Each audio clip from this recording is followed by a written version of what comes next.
Chapter 42. Even though he took the healing medicine of the Wang family of Beihai immediately after the war and managed to suppress his injury, it did not mean that his internal injury did not exist. Before school started, he risked his life with Qin Ku. In the entrance maneuver, he risked his life with Liu Xiawei. Today he risked his life with two Fire Flaming Realm experts who came out of nowhere for Wang Yuetong. The three fights were against different enemies. But for Li Tianlan, they were all battles that he needed to go all out. As a result, his injuries piled up again and again. Yesterday's healing potion and life-prolonging potion might have been in vain. After today's battle, his injuries were not light but serious. Even though he had forcibly entered the fire-flaming realm for only a few minutes, the injuries left on him would take him months or even longer to recover. In the Sky Academy with a fierce competitive atmosphere, Li Tianlan's realm was not high. Now that he was injured, it was obvious how difficult the situation would be during this period of time. But Li Tianlan did not regret it. As he said to the enchantress, everything he did today was because he owed Wang Yuetong a favor. The little princess of the Wang family of Beihai really had no bad intentions towards him. She cooperated with him to kill Lu Dongchao and exchanged a bottle of healing medicine for him with the credits she got from the first place in the maneuver, along with the longevity medicine produced by the Wang family of Beihai. These were all favors. In addition, she met Xianxia, a demi-immortal, today. It could be seen that Wang Yuetong was indeed helping him. From Wang Yuetong's standpoint, she might hope that he could join the Wang family of Beihai and make the Wang family of Beihai stronger after he entered the invincible realm. But it could not be said that Wang Yuetong's approach was wrong. With her identity, it was natural for her to have such an idea. And joining the Wang family of Beihai for most people was tantamount to a path to heaven. It was not a bad thing at all. What's more, some of them might become the son-in-law of the Wang family of Beihai, which was like a pie falling from the sky. But such a path was not suitable for Li Tianlan. He did not hate the Wang family of Beihai for standing by when the Li family was destroyed many years ago. But in the future, under his leadership, even if the Li family would not treat the Wang family of Beihai as an enemy, it would never advance or retreat with them again. And today the Wang family of Beihai no longer needed a Li family that advanced or retreated with them. In this case, what could he get in the end if he was entangled with Wang Yuetong? He silently accepted Wang Yuetong's help. When his identity was exposed, not only would he be looked down upon by the Wang family of Beihai, even Wang Yuetong would have a feeling of being used and cheated. If they couldn't be friends, they might even become enemies with personal grievances. These were not what Li Tianlan wanted. He was a young man who had just come out of the deep mountains and forests. He had some ability and was not stupid, but he had no connections and experience. What he feared most was to get entangled with these seemingly aloof big forces. There were too many human relationship traps, and after a long time they could entangle him to death.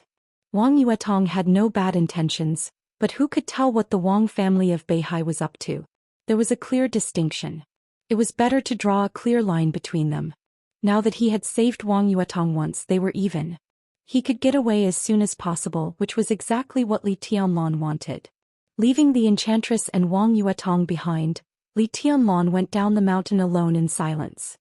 His injury was temporarily suppressed, but his body became a little weak with the exhaustion of strength. He was already panting after walking less than a kilometer. Fortunately, this part of the road was downhill, which saved him a lot of effort. While moving forward, Li Tianlan took out his mobile phone and dialed Yu Qingyan's number again. While waiting for the phone to be connected, he suddenly remembered Xianxuanzi's words. Xianxuanzi said that he had just passed the life and death tribulation, and the next thing was the sea and the sky. Well, the sea and the sky. Li Tianlan felt his injury, laughed at himself and muttered to himself, "The sea and the sky, my ass." Who's this? On the other end of the phone it was still Yu Donglai who answered the phone. He heard the last few words of Li Tianlan and said subconsciously, "Nothing." Li Tianlan smiled bitterly, sat down on the side of the road and said, "Senior Yu, I'm a little injured. Can you ask Qingyan to pick me up? I'm afraid I can't get a taxi in my current condition." "What's going on?" Yu Donglai's tone suddenly became serious. Before Li Tianlan finished, he said directly, "Where are you? Qingyan is still cooking, I'll pick you up myself." "Is the injury serious? Is Wang Yuetong all right?" Whether it was Li Tianlan who was mediocre in his eyes but reckless, or Li Tianlan, who had infinite potential and amazing combat capability in Yu Donglai's heart, there was one thing that had never changed. That was he had never regarded Li Tianlan as an outsider. Li Tianlan had proved his own potential. In Yu Donglai's eyes, his future was almost as important as that of his granddaughter Yu Qingyan. On his future road, Yu Donglai was willing to do his best to escort him, even at the cost of his own life. So when he heard that Li Tianlan was injured, the old man suddenly couldn't sit still. "I'm fine, Wang Yuetong is also fine, but there's no car." Li Tianlan said his location with a bitter smile. Yu Donglai didn't talk nonsense with him at all. After hanging up the phone, he directly drove away. In Li Tianlan's impression, Lanshan National Park was at least dozens of kilometers away from Yu's private restaurant. Considering the traffic situation in Huiting at this time, he thought it would take a long time. But in fact, in less than 40 minutes, a black Audi stopped beside him. The window rolled down and Yu Donglai directly said, "Boy, get in." Li Tianlan dragged his heavy and weak body into the passenger seat, fastened his seat belt casually and said, "So fast. I'm in a hurry. Who knows if someone will attack you during this time. I ran a few red lights on the road, but it's not a big deal." Yu Donglai shook his head. He was old, but his actions were extremely straightforward. He skillfully turned the car around and the Audi went straight down the mountain. "What's the matter with Wang Yuetong?" Yu Donglai drove the car. After the assassination, it was normal that Wang Yuetong was not there. But when Li Tianlan was seriously injured, the Wang family of Beihai didn't make any arrangements and let him sit here and wait alone, which was not in line with the style of the Wang family of Beihai. As the leading wealthy family in Zhongzhou State, for many years, countless people had been angry at the strength and domineering of the Wang family of Beihai. But that was just the silent criticism from different standpoints. In terms of normal human relations, the Wang family of Beihai would hardly let people find any fault. Li Tianlan shook his head and said softly, "I can't bear too much affection. I just don't owe each other anything. That's the best result." Yu Donglai was slightly stunned. He subconsciously glanced at Li Tianlan with a serious look. In his sight, Li Tianlan's expression was calm without frustration, regret, or unwillingness. The sunlight outside the window shone into the car. Li Tianlan tightly pursed his lips and looked firm. Yu Donglai sighed softly. The case of treason caused heavy losses to Zhongzhou State and also hurt the Southeast Group. At the time of the incident, the Wang family of Beihai was indeed facing a crisis. It was reasonable for them not to take action. There was nothing to say. What made it hard for these old people to let go was the rapid silence after the uproar of the Wang family of Beihai after the case of treason. After many years, people like Yu Donglai, who used to be part of the game, had become outsiders. But Li Tianlan's identity as a part of the game could not be changed. His attitude toward the Wang family of Beihai was even related to whether he had a narrow escape or a narrow escape. Thinking of this, Yu Donglai felt that he needed to persuade him. "Boy, do you have a knot in your heart that is hard to untie?" To the Wang family of Beihai. "Every man for himself, and heaven and earth destroy him." Li Tianlan smiled. "There's nothing to say. But it has happened. The Wang family of Beihai and the Li family can't go back." He looked at the prosperous scenery outside the window and muttered to himself, "We don't owe each other anything. We don't owe each other anything." This was not only about him and Wang Yuetong. In his heart, it was the best that the Li family and the Wang family of Beihai could do this. Yu Donglai shook his head and took out a pack of cigarettes from his pocket. He handed one to Li Tianlan and lit one for himself. The Audi shuttled through the traffic unhurriedly. Yu Donglai took a big drag on the cigarette and exhaled the smoke. Suddenly his eyes became firm. "Boy, I'll let Qingyan follow you from now on. This girl is a little weak, but her means are not bad and her talent is also passable. She can hone herself in the Sky Academy and see more of the sinister people's hearts. Then she can wear off her weak temper. It won't be a problem for her to enter the thundershocking realm within 10 years. At that time she can also help you a lot." Li Tianlan looked at Yu Donglai with a strange look in his eyes. "Get lost." Yu Donglai scolded him with a smile and exhaled a mouthful of smoke. "I said let Qingyan follow you and help you, not be your wife. You have a lot of love affairs in your life. I can't bear to let you harm my granddaughter, but she can still be an assistant." As he drove, his tone paused slightly. His smile faded and his eyes became a little lonely. "Zhuanyuantai of Kunlun, the god of war family, hey. You may not feel anything, but when an old guy like me looks at you, I really feel sad. Boy, you're the most down-and-out member of the God of War's family I've ever seen. You're all alone and have no one to rely on. Fortunately, you've worked hard. Otherwise, the Li family would really become a forgotten legend. Li Tianlong smoked silently and said softly, "Thank you, Senior Yu. If I succeed, I will definitely treat Qingyan well." He could not refuse Yu Donglai, nor could he. This was the old man who fought with his grandfather in those days. Now he put his granddaughter by his side. Wasn't this also a kind of trust and dedication to the Li family? With his status, if the Li family was still there, Yu Donglai would definitely still be active on the top stage of Zhongzhou state. But now he could only live in a private home cuisine restaurant. His old contacts might still be there, but the wind and rain in Jianghu and the general trend of Zhongzhou state were getting farther and farther away from him. Was the old man really willing to accept such a result? If he was really willing, why did he put his granddaughter by his side? This was an old man's persistence and trust, and at the same time, it was his hope. "What are you thanking me for?" Yu Donglai threw away the cigarette butt, lit another one and said softly, "The most important thing is to quickly build your own team. Your grandfather had 5 brothers with him and your father had 8 people with him.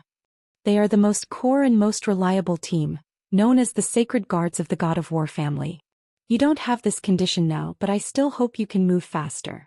If you are willing to trust me, then you can fully trust Qingyan. Boy, grow up quickly. I'm not urging you, but I'm old, and the older I get, the more impatient I am. If I can see the Li family reappear in Zhongzhou state and set up the big brand of Zhuanyuantai of Kunlun in my lifetime, I will die without regret."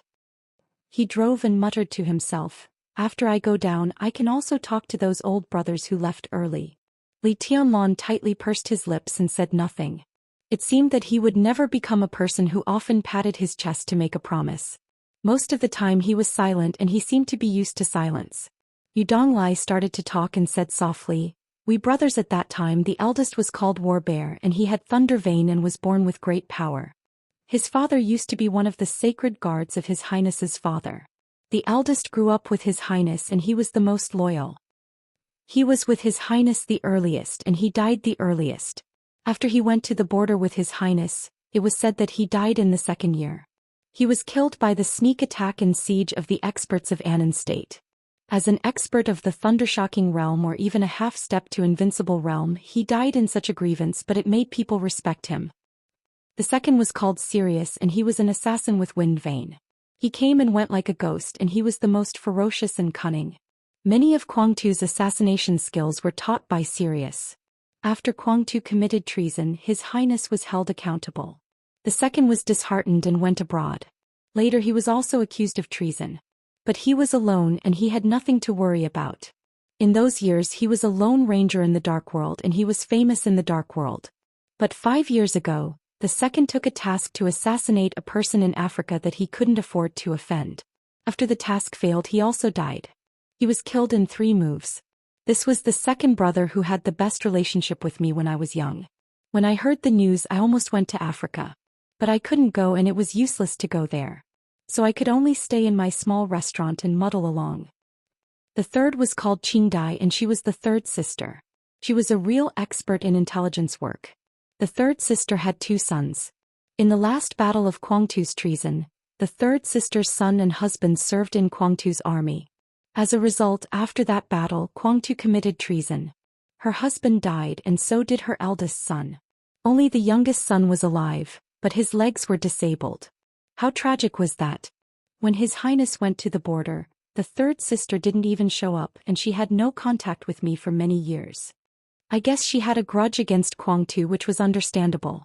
But it was a pity that such a beautiful woman when she was young became old. She died of brain cancer 3 years ago. When she died, she didn't even let her family come to tell me about her death. This kind of ruthlessness was not the third sister who risked her life to save me with the second brother when I was in a tight encirclement. The fourth is me, codenamed Poison Doctor. I have been with His Highness for the longest time and my progress is the slowest. When I met His Highness, I was still doing scientific research in the biological laboratory of Zhongzhou State.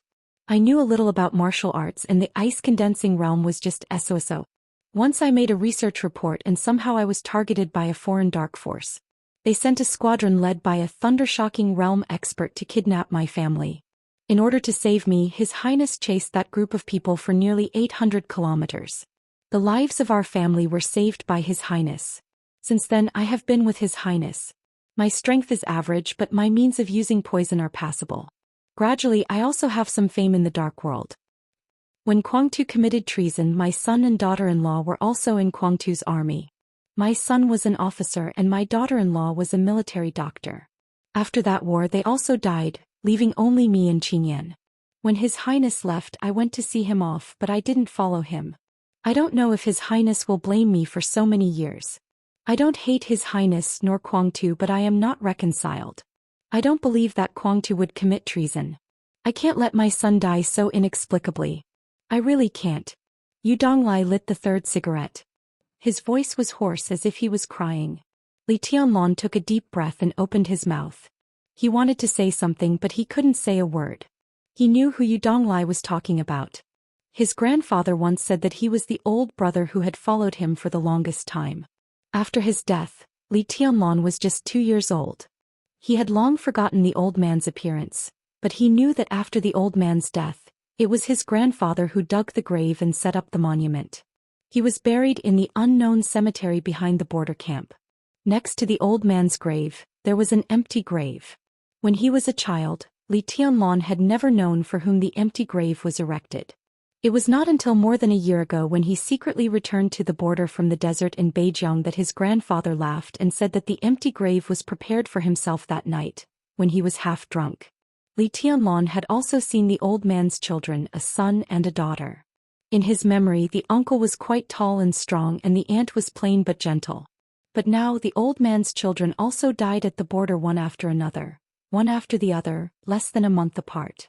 They were loyal and had no regrets, but in the end they didn't have a good end and had no descendants. Whose responsibility was it? The Li family had failed them and many people, such as Yu Donglai, now Qing Dai, who died of illness a few years ago, and the 120,000 soldiers who were wiped out with his father's treason, as Gu Yunxia said. These old scores were all engraved in Li Tianlong's heart, dripping with blood and deeply engraved in his bones. Kunlun City. Prince Group. Li Tianlong narrowed his eyes slightly to hide the demonic red light in the depths of his pupils and murmured softly, "There will be an explanation, there will be." Yu Donglai patted Li Tianlong's palm and didn't speak. "Senior Yu, where is Lao Wu?" Li Tianlong was silent for a while and continued to ask. "Lao Wu, he is the youngest of the 5 of us, just over 60 years old this year, right? When he was with His Highness he could even be regarded as a young man. His code name was Fireman, known as the strongest expert in the fire-flaming realm. Until the end he never entered the thunder-shocking realm, but 8 or 10 people at the peak of the thunder-shocking realm died in his hands. Because he was young, he was sent by His Highness to serve as the second-in-command in Kuangtu's army. When Kuangtu committed treason, the border was chaotic and there were constant conflicts. He was on another front. But after Kuangtu committed treason, as the second-in-command of the army, Lao Wu was also held accountable and was directly thrown into the desert prison by the people of the Prince Group. There has been no news for many years and no one knows whether he is dead or alive. At that time His Royal Highness once said that among the 5 of us, Fireman was the first in terms of talent and was truly invincible. It is estimated that this sentence was one of the important reasons why Old 5 was finally sent to the prison in the desert of the northern frontier. Yu Donglai sighed softly. When he said this, his tone was not so angry or hateful, only a kind of numbness and sadness close to despair. "Army?" Li Tianlong repeated. "It's the army. Zhongzhou State Border Praetorian Corps. 20 years ago your father was the commander of the army.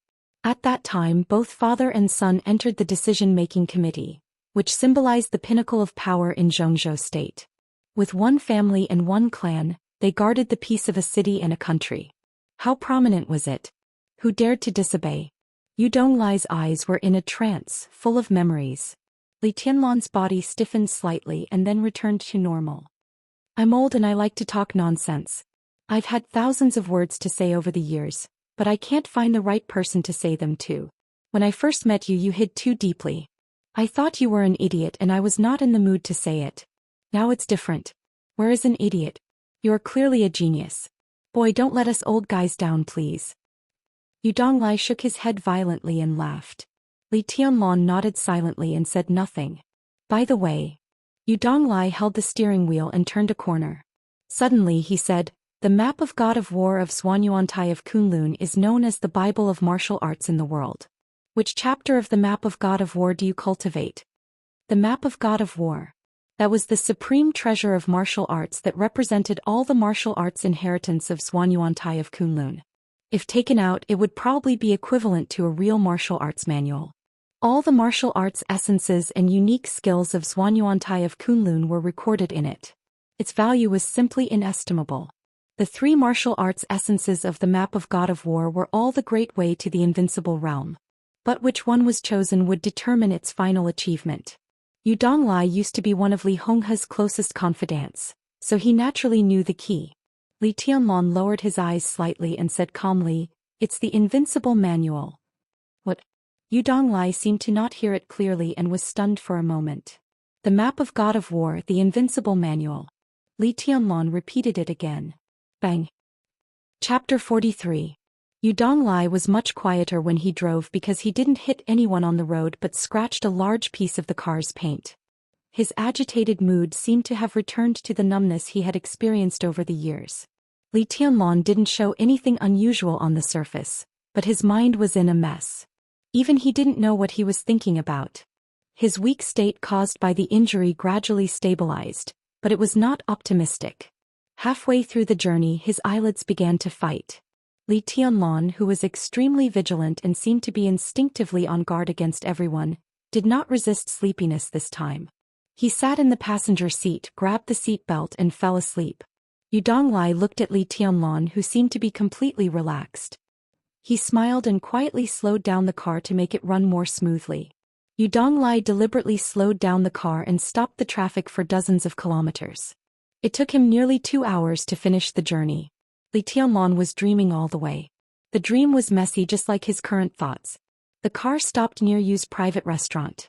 Li Tianlong was still a little confused after being woken up by Yu Donglai. In the dream that seemed to last for a long time, there was his grandfather, a border veteran whom he had met when he was a child but was later buried in the cemetery. Qin Weibai, Ning Qianqing, Li Beiyan and Wang Yuetong. One by one these characters appeared in the dream logically and naturally. However, as soon as he woke up from the dream, Li Tianlong, who was in a daze, felt that his mind was in a mess. He had a headache and his nose began to suffocate.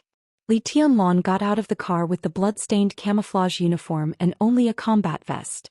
He shivered as soon as he got out of the car. Li Tianlong sniffed and laughed at himself.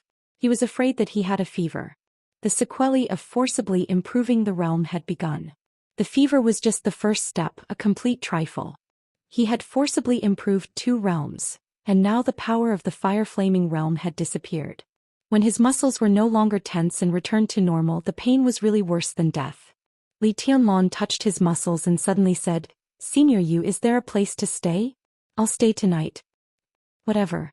Yu Donglai said indifferently, I'll ask Qinyan to clean up. You can stay as long as you want. 1 night is enough. It was estimated that his muscles would not completely relax until the afternoon or evening. After a night he should get better. Li Tianlong had never experienced the state that was said to be worse than death. He did not know if he could bear it. But even if he could, he reckoned that he would not be able to drink with Li Beiyan and Ning Qianqing at night.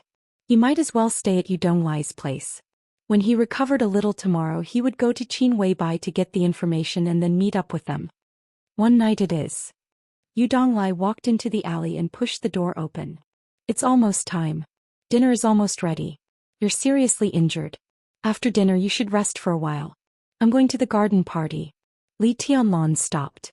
Yu Donglai seemed to know what he wanted to ask and said directly, we have to know who the attacker is. Besides, didn't you want to be even with Yuetong? In that case I'll bring back some compensation. You've paid back what you owe her. But this is a life-saving grace, so she'll owe you now. That's not good either. Today I'll make sure that both of you don't owe each other anything. Li Tianlong was silent for a while and said indifferently, that's fine.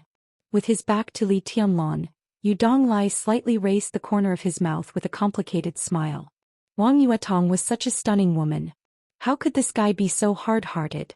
Yu Qinyan, who was cooking in the kitchen, saw Li Tianlong walk into the yard. She was a little happy and ran out with a charming smile and called him brotherly. Her eyes were innocent and filled with pure gratitude. She was in second place in the entrance maneuver this time. The reward of 50 credits was a complete surprise. Yuqingyan was not weak. She entered the ice-condensing realm at her age and was almost a fire-flaming realm expert before the age of 25. If there were no accidents, it would not be a problem for her to enter the thunder-shocking realm at her peak. But what she had learned were all killing methods which could not be used in the entrance maneuver. Therefore, the second place in the entrance maneuver was like a pie falling from the sky for Yuqingyan. In her original plan, she would be satisfied if she could enter the top 50. Yu Donglai was known as the poison doctor. His unique skills were naturally closely related to poison. Yuqingyan had received his impartation, but it was not very useful in an environment where killing was prohibited. If there was no rule against killing in the entrance maneuver and Yuqingyan was ruthless enough, those ice-condensing realm experts could be knocked down in an instant. Even those experts in the fire-flaming realm had to be careful. Li Tianlan nodded with a smile. Looking at Yuqingyan, whose eyes were pure and innocent, he sighed softly. In terms of talent and means, Yuqingyan was naturally very good. But with her temperament, it was not something that could be changed overnight. She would have a lot of headaches in the future. "Can, how's the food?" This guy was a little injured. "I took the ice glass I hid in the cellar and boiled it. We'll add soup for lunch," Yu Donglai said with a smile. Then he explained to Li Tianlan, "This girl has inherited all my culinary skills. It's a little like the pupil has surpassed the master. My private home cuisine restaurant is not big, but it has a lot of reservations. Several important guests came here for dinner and it was this girl who made the dishes. You can try it later. I'm sure you'll be satisfied." Li Tianlan nodded. Looking at Yuqingyan, who turned around and trotted to the cellar, he did not stand on ceremony and said with a smile, "Senior Yu, such a precious thing as ice glass is in the cellar? Is it edible?" Ice glass was an extremely precious plant. Liked the cold and was shaped like a lotus. It grew in a world of ice and snow all year round and was really a great tonic. Making soup was just one of its uses. Li Tianlan had seen records about ice glass in a book in the border camp. If ice glass was used as medicine with several other plants, its effect could almost be compared to the legendary gold elixir. It was the top holy thing for healing. "Don't worry. I've done something in the cellar. When your injury is healed, I'll take you down to have a look." Yu Donglai smiled and led Li Tianlan into the dining room in the yard. He took out a jar of wine from the corner and then went to the kitchen to bring back 2 dishes. "Let's drink first and eat when we're ready." He sat opposite Li Tianlan and smiled. He opened the wine and poured it into the celadone bowl in front of Li Tianlan. He used a bowl instead of a cup. It could be seen that the old man was really going to be generous today. Although Li Tianlan was injured, he did not want to be a wet blanket. He picked up the bowl and took a sip. The wine was mellow and fragrant. It was really good wine. Then he froze. As soon as the wine entered his stomach, what he felt was not spiciness, but an extremely strong fragrance of medicine. The wine flowed down his throat and Li Tianlan, who had been a little weak, felt warm all over and indescribably comfortable. "How is it?" Yu Donglai picked up a mouthful of food and said softly, "I'm afraid this wine is more than 20 years old. At that time, your father had just entered the invincible realm and the international situation was chaotic. Your grandfather, your father, and a few of us old brothers were all addicted to wine. That's why we have this kind of wine today. You can drink and heal. The wine was made by me." With the status of the Li family at that time, what resources couldn't they get? In each jar of wine I added more than 10 kinds of precious herbs. In the words of the dark world, they are medicinal plants. For example, ice glass. It was just one of the many types of wine I had, and it wasn't anything fancy. Since third sister was a woman and women loved to look beautiful, I added a lot of ice lotus hearts into it. In the end, no one could tell what this wine could do. Could heal, refresh, and even make one look good. Why do I care so much? As long as it's delicious. At that time I made 50 jars of wine. In the end we squandered it all in less than a month. Heal my ass. We didn't have that time. I was stingy at that time and hid 2 jars. I planned to find a chance to take them out to surprise my brothers, but I didn't expect that there would be no chance at all. After His Highness went to the border, I worked as a chef in the Hidden Dragon Sea.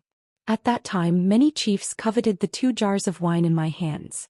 Even Wang Tianzong wanted them. I was not willing to give them to them. How could I give them away so easily? Who deserves to drink this wine? A few years ago I came to Huating and opened this small restaurant. It didn't take long for little Bai to come to me. I was really happy that day and opened one jar. Today is the last one. Usually it is hidden in the cellar. Today, knowing that you are coming, I took it out in advance and put it on display. The taste is probably just right now. Li Tianlong took another sip in silence. The wine was mellow with a hint of coolness. It soaked into his heart and lungs. The strong fragrance of medicine swept his taste buds again from top to bottom. Good wine. Li Tianlong nodded slightly and said softly, "Hey Sister Yuetong, didn't Grandpa say that you wouldn't come?" Yu Qingyan's sweet voice suddenly sounded from the yard. Li Tianlong raised his eyebrows subconsciously and was indifferent. Yu Donglai turned around and glanced at the small yard. Wang Yuetong was standing in the yard, biting her lip and seeming to be hesitant. Her aggrieved and worried look was really more beautiful than a flower, which made people feel pity for her. Yu Donglai suddenly smiled and said softly, "I said that you are destined to have a peach blossom. Look, the little princess has come to your door." Li Tianlong took a sip of wine and said nothing. "Don't be confused. It's not difficult to understand why this little girl has her eyes on you. I heard from Qingyan that your performance in the entrance maneuver was really outstanding. You have the wind and thunder veins and killed the enemy across realms. No matter how prominent Wang Yuetong's identity is, she is still a young girl at the age of love. Even if she doesn't fall in love at first sight, it's not surprising that she can't help but get close to a really outstanding peer. Plus, you saved the damsel in distress today. Why can't she be moved? Wang Yuetong will get married sooner or later. In the whole Zhongzhou state, how many people can match Wang Yuetong's family background? Even if there was, with her father's arrogant personality, he might not be interested. But you are different. As long as you join the Wang family of Beihai, you will be a proper expert of the invincible realm in the future. You and Wang Yuetong will be a good story. Otherwise, no matter how much Wang Tianzong spoils his daughter, when it's time for her to get married, won't she? Under such circumstances, Wang Yuetong can find a man with great potential who sincerely appreciates her. She will never refuse. It's natural that she has her eyes on you. But if it's just like that, then it's nothing. Even if you save her once, she might not be so eager to repay you with her body. At most, she might be a little moved and then there will be some tentative contact. But you, boy, just saved her life and you want to be even with the Wang family of Beihai. You really want to be even, but what's the difference between this method and loosening the reins? So brilliant. You've outsmarted yourself. Not to mention Wang Yuetong, even a strong woman who has been through hardships and seen big scenes can be teased to death by you. Look, you've just arrived and you've come to my door? You've overreached yourself. I guess this girl has quarreled with Wang Xiaoyao because of this. Li Tianlong's mouth muscles twitched. He suddenly felt that the good wine in front of him was tasteless. He picked up the bowl and put it down, smiling bitterly. I didn't tease her. It doesn't matter what you think about this kind of thing. It's the truth anyway. It doesn't matter what you say. Yu Donglai was smiling. He seemed to be gloating over the misfortune of others. Li Tianlong's expression was stiff and he was lost in thought. In the yard, Wang Yuetong, who had chatted with Yu Qingyan, seemed to have finally plucked up her courage and walked into the restaurant step by step. The sound of high-heeled shoes tapping on the ground was getting closer and closer. Finally, she entered the door. The little princess of the Wang family of Beihai, who had changed her clothes, stood quietly at the door. She pursed her lips, feeling a little wronged and uneasy. She looked at Li Tianlong with burning eyes. Li Tianlong only felt dizzy. He deliberately turned his head away and did not look at her. Wang Yuetong hesitated again and finally walked to Li Tianlong step by step. The natural fragrance of a young girl slowly drifted over, and Wang Yuetong's soft and aggrieved voice also rang in Li Tianlong's ears. "Senior brother, how's your injury?" Li Tianlong had mixed feelings. He wanted to say something, but when he thought of the complicated involvement that might occur in the future, he simply gritted his teeth and hardened his heart. He looked cold and said nothing. Wang Yuetong waited for a while and did not get an answer. She bit her pink and red lips hard and tears seemed to be swirling in her eyes. "Why did you do this to me? Did I provoke you?" Li Tianlong drank up the wine in the bowl and still kept silent. Such a delicate and stunning beauty looked aggrieved at this time. Yu Donglai could not bear to see such a scene. He coughed dryly. He was thinking of smoothing things over. The sound of high-heeled shoes tapping on the ground outside the door rang again. Everyone looked up at the same time. Yu Donglai's expression was strange. Wang Yuetong slightly opened her small mouth and seemed a little surprised. Li Tianlan suddenly stood up. Surprise and astonishment appeared on his face, and he completely lost his composure. A woman that could not be described with any gorgeous words walked into the yard lightly. She wore a small black suit, a white shirt, trousers and high-heeled shoes. Her long black and beautiful hair casually fell on her shoulders. She wore no makeup and no decoration, but she was as beautiful as a painting. Her beauty was beyond imagination. Her steps were a little hurried. Bathed in the sunshine outside the window, she stepped over the flowers in the yard and went straight to the dining room. She was so beautiful and peerless. Li Tianlan stared at her blankly, completely dumbfounded. Wang Yuetong bit her lips, feeling more and more aggrieved. She even felt like an ugly duckling standing in front of a swan, and for the first time she felt a little ashamed. In terms of appearance, she might not lose to this woman who suddenly appeared. But the elegant and quiet calmness and gentleness of this woman were not something that a girl of Wang Yuetong's age could have. This kind of charm was enough to make any man lose himself in an instant. Wang Yuetong knew this woman. Qin Weibai. This was the woman that second uncle yearned for even in his dreams but was unable to obtain. In the past, Wang Yuetong only envied her unparalleled charm. But at this moment she had some feelings of jealousy for the first time. Qin Weibai walked into the dining room and looked straight at Li Tianlan, her eyes bright. Wang Yuetong, who was closest to Li Tianlan, took a step back subconsciously. Then she suddenly reacted and flew into a rage. Like a cat whose tail had been stepped on, her little face turned red. Li Tianlan finally came to his senses and stammered. Looking at the dreamy woman in front of him, he did not know what to say. He raised his hand, subconsciously scratched his head and giggled. Chapter 44. He dreamed of her and tossed and turned restlessly. Plus he was a little hesitant. Li Tianlan undoubtedly had this kind of complicated and simple mentality towards Qin Weibai. Before he met Qin Weibai, he didn't know what love at first sight was. But when he saw her get out of the car at Huading railway station that day, Li Tianlan understood. He told himself at that time that she was the most perfect woman. If there was a fairy who was so beautiful that she seemed to be above the mortal world, it should be her. After a day of contact, they chatted and video chatted thousands of miles away. Qin Weibai asked Li Tianlan if he missed her. How could he not? He thought so much that he almost went berserk, but what else could he do other than think? Could he really have such a woman?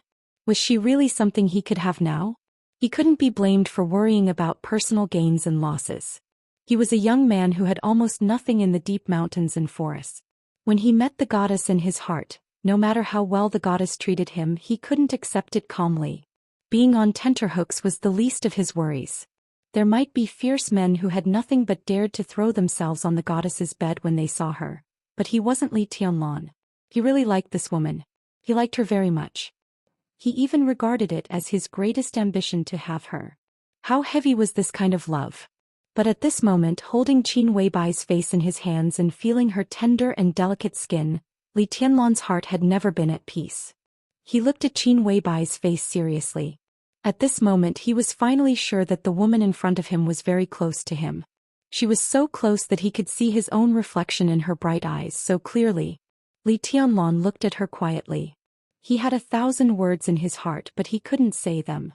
He was actually obsessed. Ahem. Yu Donglai coughed heavily and interrupted the two people in front of him. Sit down first. Qian, it's time to eat, right? Serve the dishes. Boy, drink 3 bowls of wine before you eat. It's good for your injury. As for the rest, you can take it and bring the jar back to me after you finish. Li Tianlan seemed to wake up from a dream and subconsciously let go of her. When his fingers left the soft skin, he suddenly felt a little reluctant. He wanted to touch it again, but he didn't have the cheek to do so. For a moment he blushed and became more and more embarrassed. Qin Weibai smiled and took the initiative to hold his hand. She said softly, I heard that you were attacked and injured? It's just a small injury. It's not a big deal. Li Tianlan shook his head, his face flushed. Half nervous and half excited, he giggled. Qin Weibai took a deep look at him and then turned to look at Wang Yuetong, who still had tears in her eyes but had regained her composure. Tianlan got hurt to save you. Her tone was flat, but under her gaze Wang Yuetong only felt pressure. It was not the sword intent and killing intent in martial arts, but an innate aura, not strong but clear. Yes. Wang Yuetong bit her lip and stared into Qin Weibai's eyes. In order to protect me, senior brother fought to the death and forcibly raised his realm to the fire-flaming realm. He killed several experts in the ice-condensing realm and 2 in the fire-flaming realm with 3 swords. Wang Yuetong's tone was light, but in Qin Weibai's eyes, it was inevitable that she was sulking and showing off. Do you know how dangerous it is to forcibly raise his realm with his current strength? Qin Weibai gently raised the corner of her mouth into a cold and sharp arc, and the atmosphere of the whole restaurant seemed to become cold in an instant. Wang Yuetong seemed to move a little uneasily. She had never experienced such a scene of jealousy and blame. But looking at Qin Weibai's face, which made her lose confidence more and more, she still stubbornly said, "Senior brother Tianlong didn't blame me. It's a virtue for a man to be generous." Qin Weibai interrupted Wang Yuetong and said lightly, "It's understandable that he doesn't blame you. But I'm a woman and women are all narrow-minded. He risked his life to save you. You can use it as a capital to show off your charm, but I feel sorry for him." She paused and then said with a smile, "But it's none of your business. Later I'll send someone to the Wang family of Beihai to ask for an explanation." "Nonsense, I didn't." Wang Yuetong's little face turned red again, and her big eyes looked at Li Tianlong in a panic. She seemed to be explaining, "I didn't use senior brother Tianlong's risking his life to save me as a capital to show off." She pointed at Qin Weibai in exasperation, her eyes angry. Qin Weibai just said, "Oh," lightly and then ignored Wang Yuetong. She just looked at Li Tianlong with a smile. "I owe junior sister Yuetong some favors. Today I did it willingly." Li Tianlong sighed in his heart. He didn't know whether to explain to Qin Weibai or to help Wang Yuetong out of trouble. Qin Weibai didn't say anything, but her small hand holding Li Tianlong's under the table slightly tightened. "I asked senior brother Tianlong." Wang Yuetong, whose face was red and even her breathing was rapid, seemed to have thought of a perfect counterattack. She suddenly said, "He said he didn't have a girlfriend." "Really?" Qin Weibai smiled sweetly, raised her hand holding Li Tianlong's, and shook it slightly toward Wang Yuetong. She said softly, "Then he has one now." Simple, direct and domineering. She didn't even ask for Li Tianlong's opinion. Yu Donglai, who was ignored, didn't get angry. He smiled and shook his head. At this moment Qin Weibai was the most familiar to him but also the most strange. He was familiar because Qin Weibai acted like this most of the time when he saw her. He was strange because he didn't expect this girl to be so sharp even when it came to jealousy. Although Wang Yuetong was inexperienced, she was not a simple character. How many minutes had it been? How many times had she been killed in seconds? The old man quietly raised his eyelids and glanced at Wang Yuetong. He saw that the little princess of the Wang family of Beihai was staring at Li Tianlong and Qin Weibai's hands holding together. Her eyes were complicated and a little sad, but then they became firm again. Yu Donglai silently said in his heart, "I've outsmarted myself." He smiled playfully. It was said that Tianlong was fated to have a peach blossom. It was estimated that there would be a lot of fun around him in the future. Li Tianlong's brain was dizzy and blank. He was at a loss, but more than that he was pleasantly surprised from the bottom of his heart. Everything that happened today was like a dream. In the silence, Flaming Fire, who was almost inseparable from Qin Weibai, pushed the door and walked into the restaurant. As soon as she entered the door, this cold beauty glared at Li Tianlong. Her eyes were angry as if she was going to kill someone. Li Tianlong suddenly came back to his senses and felt puzzled. He had no idea what he had done to offend this heroine. It seemed that from the beginning when they met she didn't like him. Flaming Fire walked to the side and sat down without saying a word. Even when she was eating she was gnashing her teeth, which made Li Tianlong's hair stand on end. For Flaming Fire, the boss was really the most outstanding woman in the world. However, the boss, who had always been aloof and indifferent to everything, behaved extremely abnormally after seeing Li Tianlong. Not to mention how crazy her plot in Billy State was. Her sudden return to Zhengzhou State this time was hard for Flaming Fire to understand and even incredible. But that was not all. The boss rushed back to Huiting without stopping. When she arrived near Yu's private restaurant, she didn't even give her time to find a place to park the car. Before the car stopped, she got out directly. Because she was too eager, she even twisted her ankle. All this was because of Li Tianlan. Flaming Fire was so sad that she almost collapsed on the spot. After she managed to calm down, she naturally didn't give Li Tianlan a good look. The meal was calm and full of killing intent. Even Li Tianlan, who was slow to realize, felt a little uncomfortable halfway through the meal. Every time Qin Weibai and Wang Yuetong's eyes met, there seemed to be sparks. Their occasional verbal confrontation could be said to kill people without spilling blood. Yu Donglai watched the scene with a smile. Flaming Fire had been staring at Li Tianlan covetously. Such a strange atmosphere really made Li Tianlan's balls hurt. He barely ate half full and wanted to slip away. Anyway, he was injured now, so it was not wrong to have a good rest. However, as soon as he stood up, Wang Yuetong suddenly said softly, "Senior brother Tianlan, Baitin and Xianxia have also come out. Shall we have dinner together tonight?" Li Tianlan was injured, so he had decided not to have dinner today. In addition, the dinner was probably the most painful time when his muscles were completely relaxed. He subconsciously wanted to refuse, but when he looked at Wang Yuetong's expectant eyes, he opened his mouth but didn't know how to phrase it. "Tianlan, take me home after dinner, okay? Let's go back and have a rest. You can ask your friends to come home. I'll cook for you." Qin Weibai said softly. "Take me home. Follow me home." The meaning was basically the same, but the charm was completely different. "Okay, go home." Li Tianlan was excited and said without hesitation. Wang Yuetong forced a smile and continued to eat. Qin Weibai. She had heard this name countless times and met her several times before. She had a good relationship with Wang Xiaoyao, so she naturally knew how infatuated her second uncle was with this woman. Even in the previous meetings, Wang Yuetong also regarded Qin Weibai as her future second aunt. In the previous meetings, Wang Yuetong's deepest impression of Qin Weibai was that she was beautiful.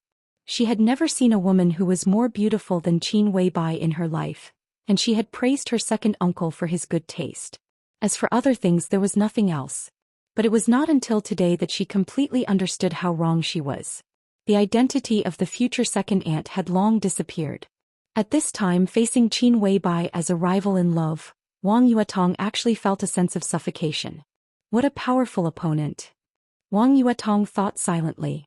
When she lowered her head to eat, her eyes were bright and sparkling, and there was no flinching fighting spirit in her eyes. Yu Donglai's evaluation could be said to be right. This time it seemed that she had really outsmarted herself. After a lunch that was not a living hell but definitely not comfortable, Wang Yuetong, who realized that it would be difficult to defeat Qin Weibai today, restrained her mind and stood up to leave. Yu Qinyan and Li Tianlan stood up to see her off. But this time it was really a pure classmate's farewell. Wang Yuetong bit her lip and glanced at him. She silently walked out of the restaurant and out of the alley. Until her figure got into the car and left, Li Tianlan did not say a word. In the restaurant, after Li Tianlan and the other two left, Yu Donglai, who had been watching for a long time, slightly narrowed his eyes and whispered, "You sent someone to protect that guy?" "It's Horsewoman." Qin Weibai nodded and said in a calm tone. "What a big deal."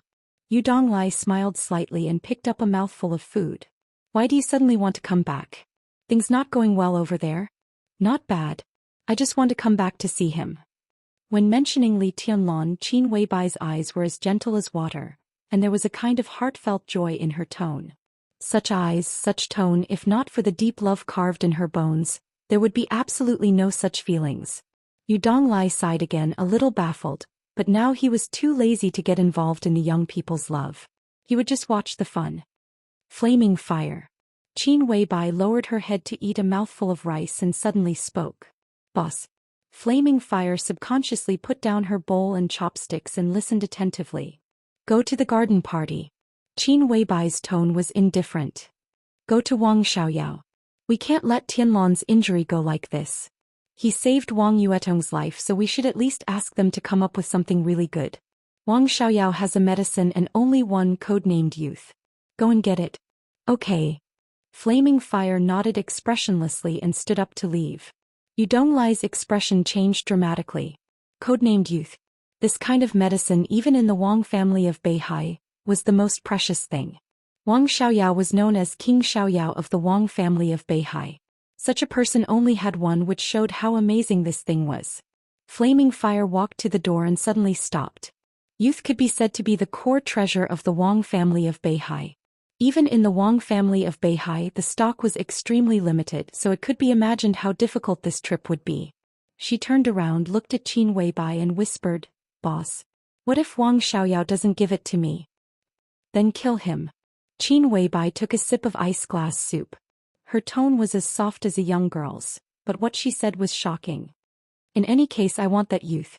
Flaming Fire's expression did not change and she went straight out. She naturally knew what Qin Weibai's words meant. But since the boss was not afraid, she was not afraid. Even if she might face Wang Tianzong. Facing the human emperor, the head of the 12 murderous weapons. As for Wang Xiaoyao's infatuation, it was just wishful thinking. What was there to say? "I'll go with her. Little Bai, you don't have to clean up the dishes. Go do what you should do after dinner." As soon as Flaming Fire went out, Yu Donglai, whose expression changed, jumped up and rushed out of the restaurant. The flowers in the yard were in full bloom and the sun was just right. Yu Donglai felt a little tired. He looked up at the sun and shook his head slightly. It was said that the people of Samsara Palace were crazy. Chapter 45. Holding Qin Weibai's soft hand, he walked out of the courtyard of Yu's private restaurant. What followed was the most exciting time for Li Tianlong to be alone. The alley was dozens of meters long and the two walked in silence. Li Tianlong, who usually didn't talk much, opened his mouth several times but didn't know what to say. He could only hold Qin Weibai's hand subconsciously. His palm was sweaty. "Talon, are you nervous?" Qin Weibai turned her head and looked at him.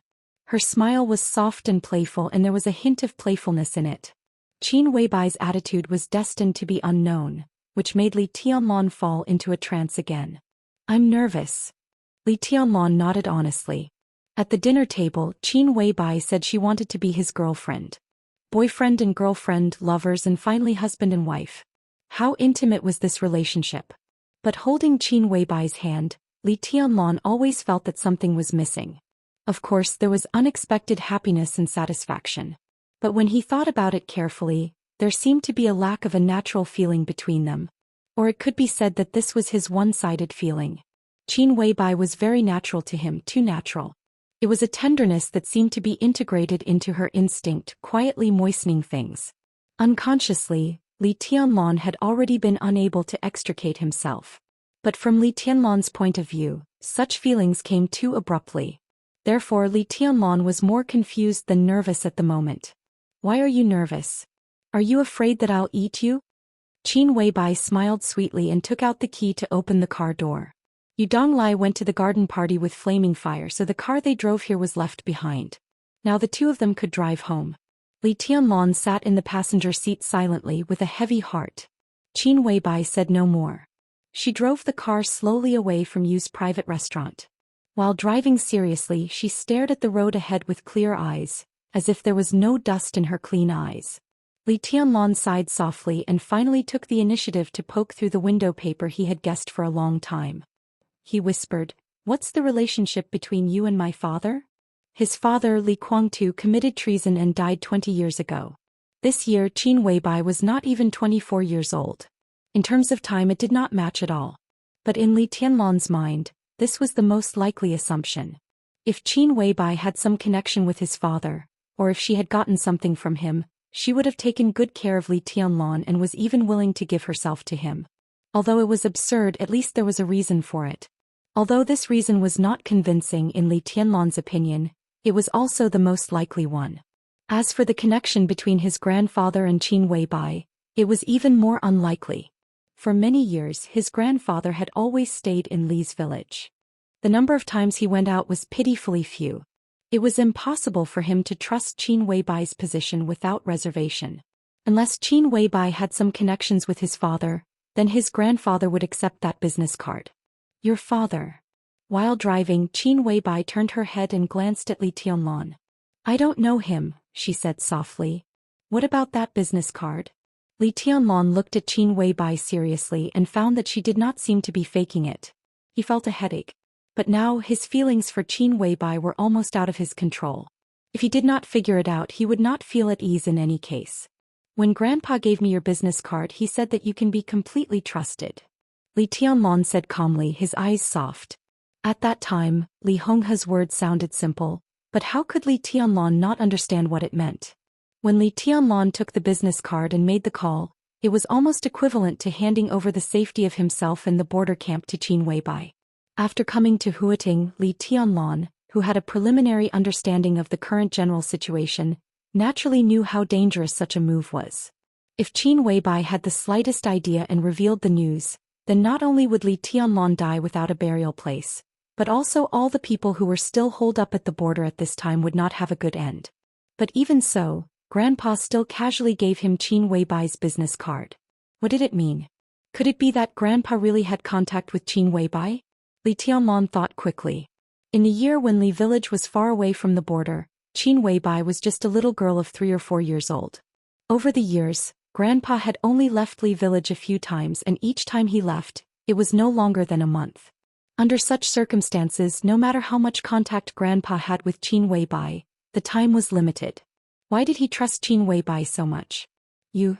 Li Tianlan opened his mouth, but this time Qin Weibai directly interrupted him and said softly, "In the year when you were in the desert, I went to the border, met your grandfather, and then left my business card. That's all." That's all. Li Tianlan's face was full of disbelief. Many things are not as complicated as you think. Don't be angry, I'm telling the truth. Although I don't like your grandfather, I have to say that he is a very wise and courageous old man. He used to be the god of war of Zhongzhou state. Even though he has lived in seclusion for many years, he is still elegant. Qin Weibai slowed down the car and said in a leisurely tone, "So don't make wild guesses. I have nothing to do with your father or your grandfather. I went to the border just for you, and it only has something to do with you. Are you satisfied with this answer?" Not only was Li Tianlan not satisfied, but he also felt even more puzzled. Only has something to do with me. What kind of relationship is this kind of relationship that we have never met? Is it worth such a beauty to want to throw herself at me? You said you're willing to be my girlfriend. Li Tianlan took a deep breath and calmed himself down. Dealing with beautiful women was never a worry-free thing. Wang Yuetong was like this, and Qin Weibai was even more so. Not only did a few words not clear up his doubts, but they also made him more confused. What's the matter? Yes. Qin Weibai nodded gently, blushing, but her tone became more and more natural.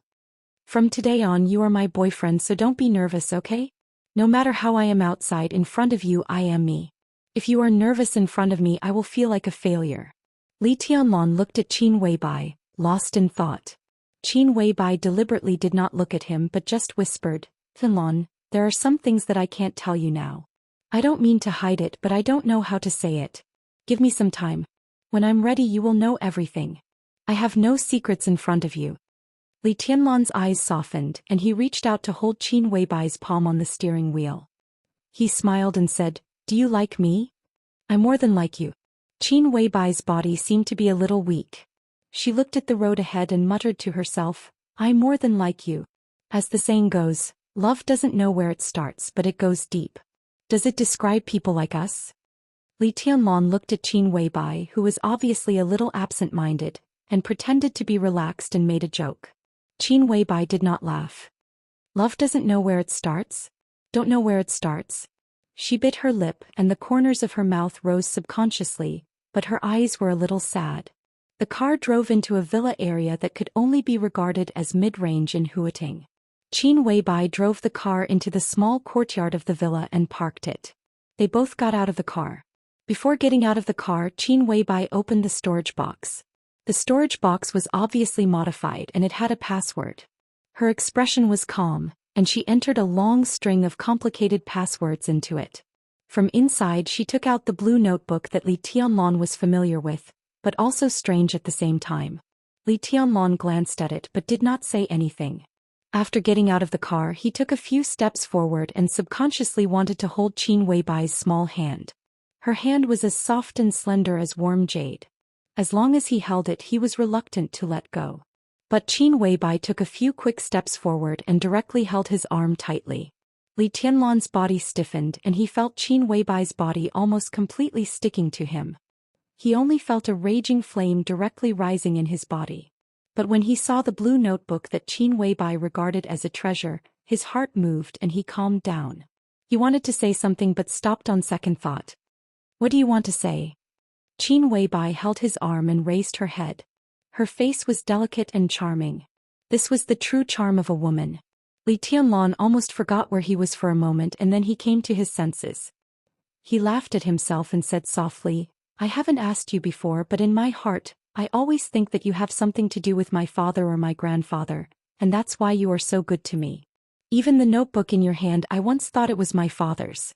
But since you said that you have nothing to do with my father, then who does the weekly notebook of the Sky Academy in your hand belong to?" Qin Weibai showed a rare hesitation. Li Tianlan was trying to find something to talk about. Seeing Qin Weibai like this, he said at once, "I just asked casually. If it's not convenient to say, then forget it." "There's nothing inconvenient about it." Qin Weibai opened the front door of the villa, walked in holding Li Tianlan's arm and said softly, "I just don't know how to say it.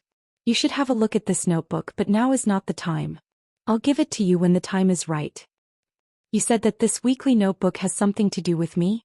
Li Tianlan looked surprised. He vaguely seemed to find a reason why Qin Weibai fell in love with him, but it was a little unbelievable.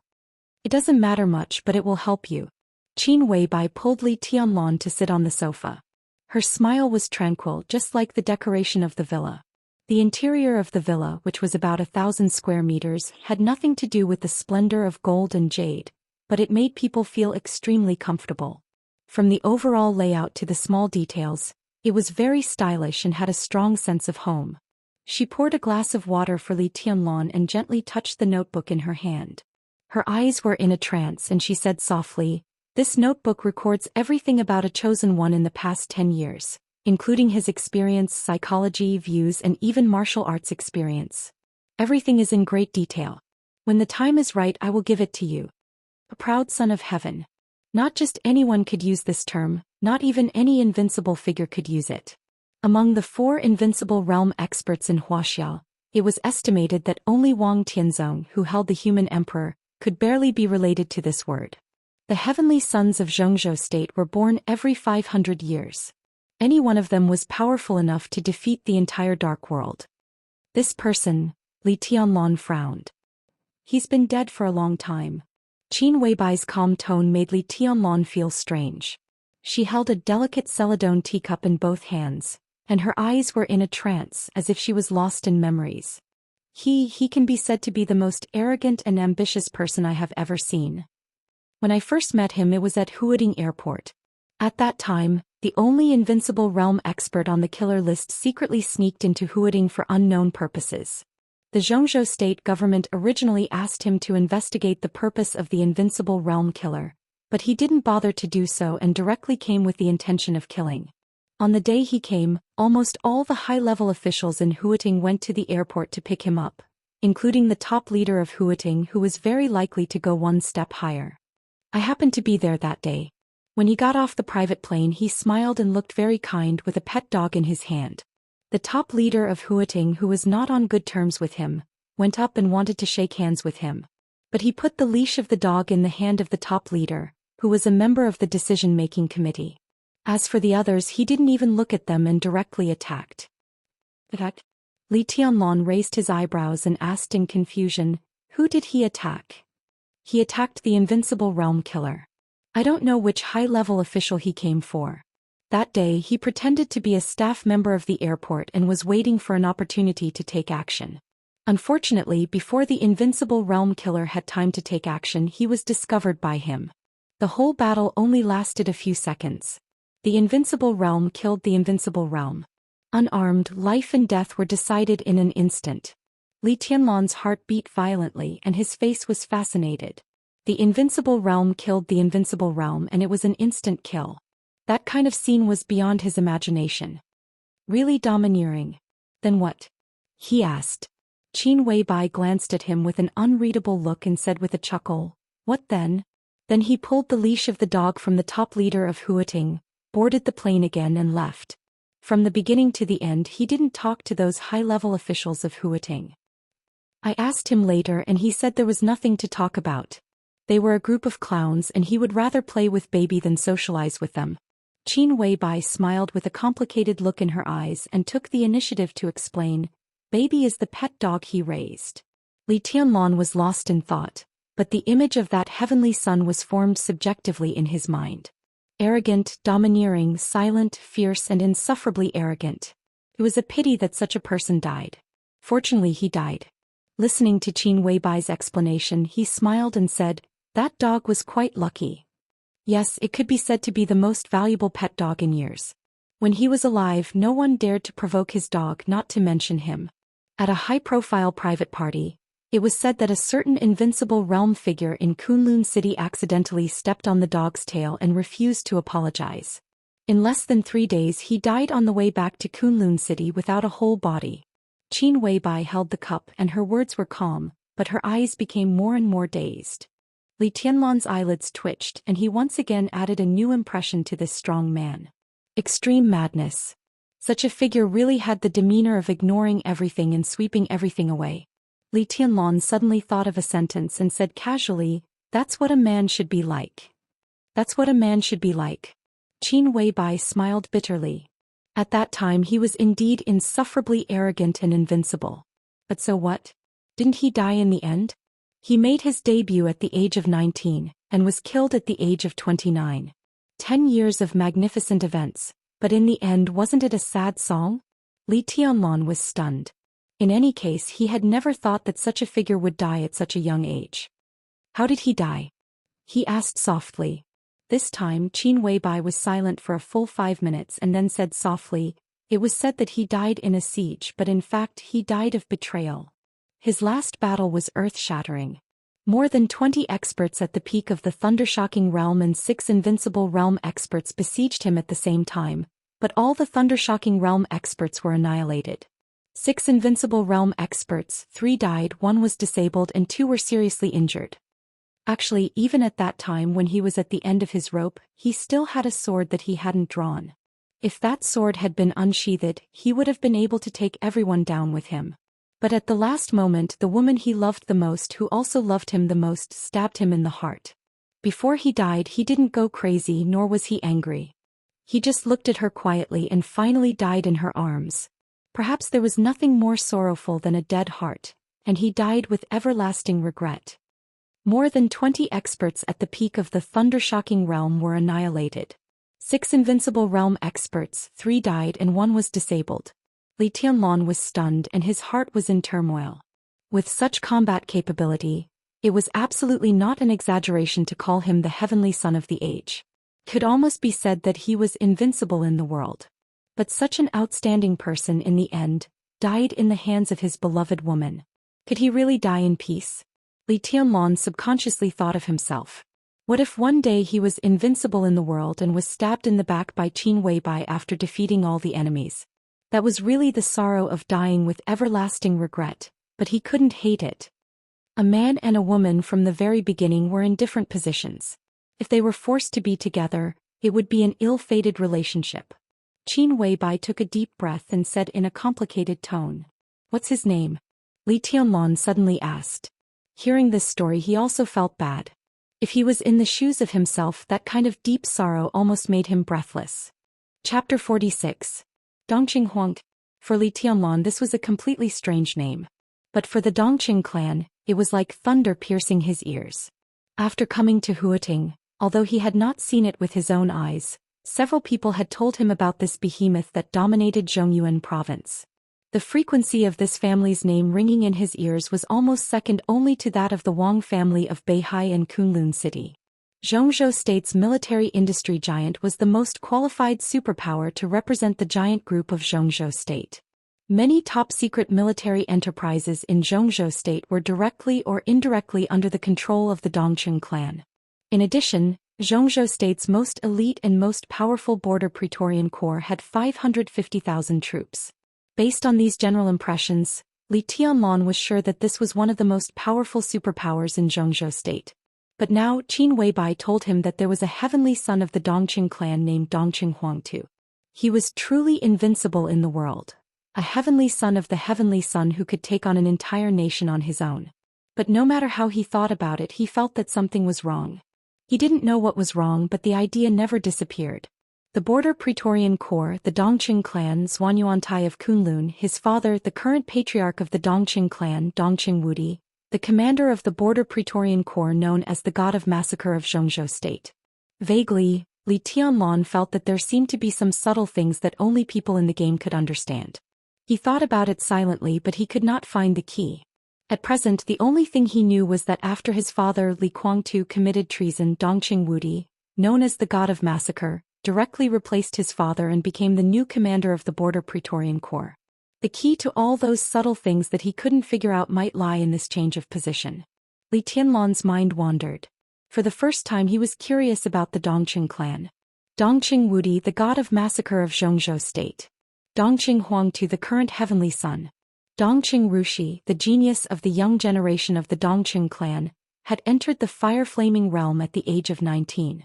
These were the 3 members of the Dongqing clan that Li Tianlan knew so far. As for how many other outstanding talents were hidden in this transcendental family, Dongqing Huangtu, Li Tianlan murmured twice. How long has he been dead? She asked softly. It has been a long time. Qin Weibai said as she held the glass of water. Li Tianlan glanced at her. When he first heard this story he had a strange feeling, and now he finally understood what was going on.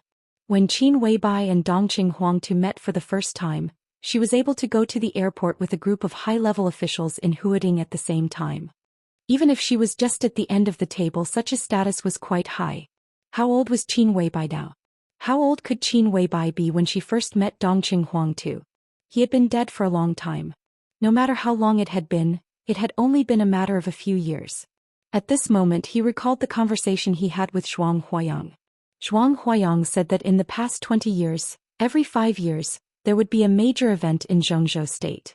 Except for a few things that had nothing to do with the Dark World or had little to do with it, the major events related to the Dark World were his father's treason 20 years ago. Wang Tianzong killed Tianling 15 years ago. Situ Songyue killed Lu Tianqing 10 years ago. And Gu Qianchuan entered the Invincible Realm 5 years ago. These were the major events that had the greatest impact on the special warfare system of Xianxia State and the Dark World in the past 2 decades. But Dongqing Huangtu was not among them. Why was that? It couldn't be that Dongqing Huangtu died more than 20 years ago. At that time Qin Weibai, who was 1 or 2 years old, could not have appeared at the airport. So was the matter of Dongqing Huangtu concealed by Xianxia State? Or did Zhuang Huayang deliberately not say it? Li Tianlan shook his head and subconsciously touched his pocket. Qin Weibai, whose attention was almost all on Li Tianlan, bent down, pulled open the tea table and took out a box of cigarettes. She said softly, "Are you looking for this?" Li Tianlan was stunned. "It's specially prepared for you, but it's not easy to get this brand of cigarettes. When it was sent here you had already gone to the Sky Academy." Qin Weibai opened the cigarette package. It was a wooden box, light purple in color, with the word "Hero" engraved in the middle. It was very intimidating. When the package was opened, it was different from the usual pack of 20 cigarettes. There were only 12 cigarettes in the box, slightly thicker than ordinary cigarettes, but the mouthpiece was nearly half the length. Qin Weibai put the cigarette in Li Tianlan's mouth and found a lighter to light it for him. She chuckled and said, "This Hero cigarette is specially made by the Wang family of Beihai. It's for the core members of the Wang family of Beihai to enjoy. Its composition is also a little different from ordinary cigarettes. It is said that it can reduce the harm to the body. I got 3 boxes this time. You can give them to the old man later and let him take them to the Sky Academy for you. Zhuang Huayang won't stop you. If you carry 3 boxes of cigarettes by yourself, a lot of credits will be deducted according to the weight." "Where did you get this kind of cigarette?" Li Tianlan took a deep breath and asked, pretending to be calm. But Qin Weibai still heard a trace of displeasure in his tone that perhaps even Li Tianlan himself did not notice. She was slightly stunned and then understood. She shook her head and said, "I didn't get it from Wang Xiaoyao. After all, cigarettes are just consumables. The Wang family of Beihai doesn't control them strictly. It's not a big deal to get 3 boxes of Hero." Li Tianlan smoked in silence and did not speak. Qin Weibai looked at him quietly for a while and subconsciously moved closer to Li Tianlan again. She said cautiously, "Are you angry?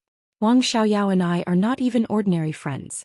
Except for the occasional contact in business, I never pay attention to him in private. It's him who keeps pestering me." "I'm not angry." Li Tianlan patted Qin Weibai's hand. Looking at her explaining seriously, he felt complicated inside and there was a kind of complacency that made him a little ashamed. He laughed at himself, grabbed Qin Weibai's hand and said softly, "When senior you told me that Wang Xiaoyao has been pursuing you these years, I did feel uncomfortable. Of course I was unhappy but I was not angry. To be exact, it was because my opponent was too strong. Maybe I felt a little inferior? A woman who the core high level of the Wang family of Beihai has been yearning for day and night for years is by my side. I'm obedient and good but I always feel insecure. In the end it's because I'm not promising now. If I enter the invincible realm now, my confidence will naturally come back. It's the same as a young boy and a young, talented billionaire who values a girl at the same time. They are both sincere. How many people will choose the former? It's rare and I actually met it. I'm narrow-minded. Just now I was thinking how good it would be if you don't meet Wang Xiaoyao in the future. Look, narrow-minded, good-for-nothing, insecure, selfish. This is me. Don't talk about others looking down on me, even I look down on myself." Qin Weibai had been watching Li Tianlan softly. After listening to him quietly, she said softly, "I don't like it when you talk about yourself like this." She paused and continued, "No matter how much Wang Xiaoyao has, it's the accumulation of the Wang family of Beihai for hundreds of years. Zhuan Yuantai of Kunlun has made great achievements. Who says you have nothing? You can carry the responsibility on your back and still don't give up. In my opinion, this alone shows that you are more responsible than most men. In my heart, you will be more capable and promising than anyone else in the future." Li Tianlan gritted his teeth and boldly reached out his hand. He gently lifted Qin Weibai's chin and made her look at him. Qin Weibai followed Li Tianlan's hand and raised her face. Her bright and clear eyes were full of trembling obedience and gentleness. Li Tianlan's forced heroism suddenly dissipated, but he didn't show it on the surface. He squinted and smiled. "More promising than Dongqing Huangtu?" Qin Weibai suddenly stood up. Before Li Tianlan could react, she directly sat in Li Tianlan's arms. Li Tianlan subconsciously put his arms around the delicate body sitting on his lap. He only felt that it was really exquisite and fragrant. In a daze, Qin Weibai's firm and serious voice rang out. "Of course you will be more promising than him because you have me by your side. But he has a woman who will stab him when he is in a desperate situation." She obediently lay in Li Tianlan's arms. After a moment of silence, she whispered to herself, "Only in your arms can I feel the most secure." Li Tianlan held Qin Weibai's body tightly. His voice was soft, but it carried an indomitable determination. "Just based on what you said, if I don't surpass Dongqing Huangtu, I won't have the face to be with you." Qin Weibai pursed her lips and smiled. She straightened up and said softly, "I have a document here. I'll show it to you." "No need." The tension in Li Tianlan's heart finally disappeared little by little, and he got along with his girlfriend more and more casually. Holding her body, he was really reluctant to let go. He laughed and said, "Just tell me the content directly." "But I haven't read it." Qin Weibai fixed her eyes on Li Tianlan and said softly, "When the document was sent here, I was already in Billy's state. How about I bring the document and read it to you? Don't be so anxious. What's the content of the document?" Li Tianlan held Qin Weibai tightly and didn't let go. Qin Weibai didn't insist. She moved on Li Tianlan's leg. The softness and elasticity almost made Li Tianlan go crazy. But she didn't seem to notice it. She found the most comfortable position and said in a lazy tone, "It's about the Sky Academy. There are some students you need to pay attention to, those you can rope in, those you can't, and their strengths and weaknesses, martial arts inheritance and standpoints should be recorded. There are also some teachers and senior officials. Their respective standpoints, temperament and so on are almost recorded. But I haven't got any news about the leader of the assassination course group." After the last leader of the assassination course group of the Sky Academy died on a mission, the Enchantress has been acting for this course. But now it's a new session and it's a very special one. Zhuang Huayang probably wants to invite a super killer who can completely control the situation. Such a person is most suitable for Sai City. Zhuang Huayang and Sai City have been talking, but it's still hard to say who the super killers of Sai City will be. So the information about the leader of the assassination course group was left out. Li Tianlan glanced at Qin Weibai and said softly, "Even so, it's great. For any student of the Sky Academy, this document is the most precious thing. I'll read it carefully. But as for the students, it's not a big deal. After the entrance maneuver, I can basically know the quality of those people. There are masters, but there are not many who can pose a great threat to me and stand against me. When saying this, his eyes were in a trance and he suddenly thought of Wang Yuetong. If they didn't owe each other anything, how would they live in the Sky Academy in the future? We can't be careless. Qin Weibai shook her head. This session of the Sky Academy is very special. In terms of the comprehensive strength of the students, it almost far surpasses that of the Deep Sea Academy in Yuzhou. The current situation can only mean that several young masters who are most likely to enter the Sky Academy haven't enrolled yet, but they won't wait too long. It's estimated that they'll be enrolled after this holiday. Although it's against the rules to enroll a little later, the rules are nothing more than human feelings, so it's not a big deal at all. Why is it like this? Li Tianlan raised his eyebrows, a little surprised. In his impression, the Sky Academy and the Deep Sea Academy were almost equal. But Qin Weibai said that the comprehensive quality of this session of students in the Sky Academy was far better than that of the Deep Sea Academy. Was there any special reason? Because of the current situation in Huating. Qin Weibai furrowed her delicate brows and said softly. The two hugged each other in a very ambiguous posture, but the content of the discussion was extremely serious. There are no wealthy families in Huating. This fat piece of meat has now been targeted by all parties. There are no wealthy families in Huating. Li Tianlan muttered to himself, a little incredulous. Huating was the economic engine of the entire Zhongzhou state, the most developed municipality, and one of the most prosperous international metropolises in the world. How could there be no wealthy families in such a place? It was simply incredible. Although it's a little exaggerated to say so, it's not a big exaggeration. Huating used to be full of wealthy families. A few years ago, it was the strongest fortress and back garden of the Wang family of Beihai. But 5 years ago the prince group seized the opportunity to break through here. Qin Weibai explained seriously, the loss of Huating can be said to be the worst failure of the Wang family of Beihai in recent years. The prince group took over Huating, and all the major groups in Zhongzhou state began to infiltrate Huating. Until now, the situation in Huating has been extremely chaotic.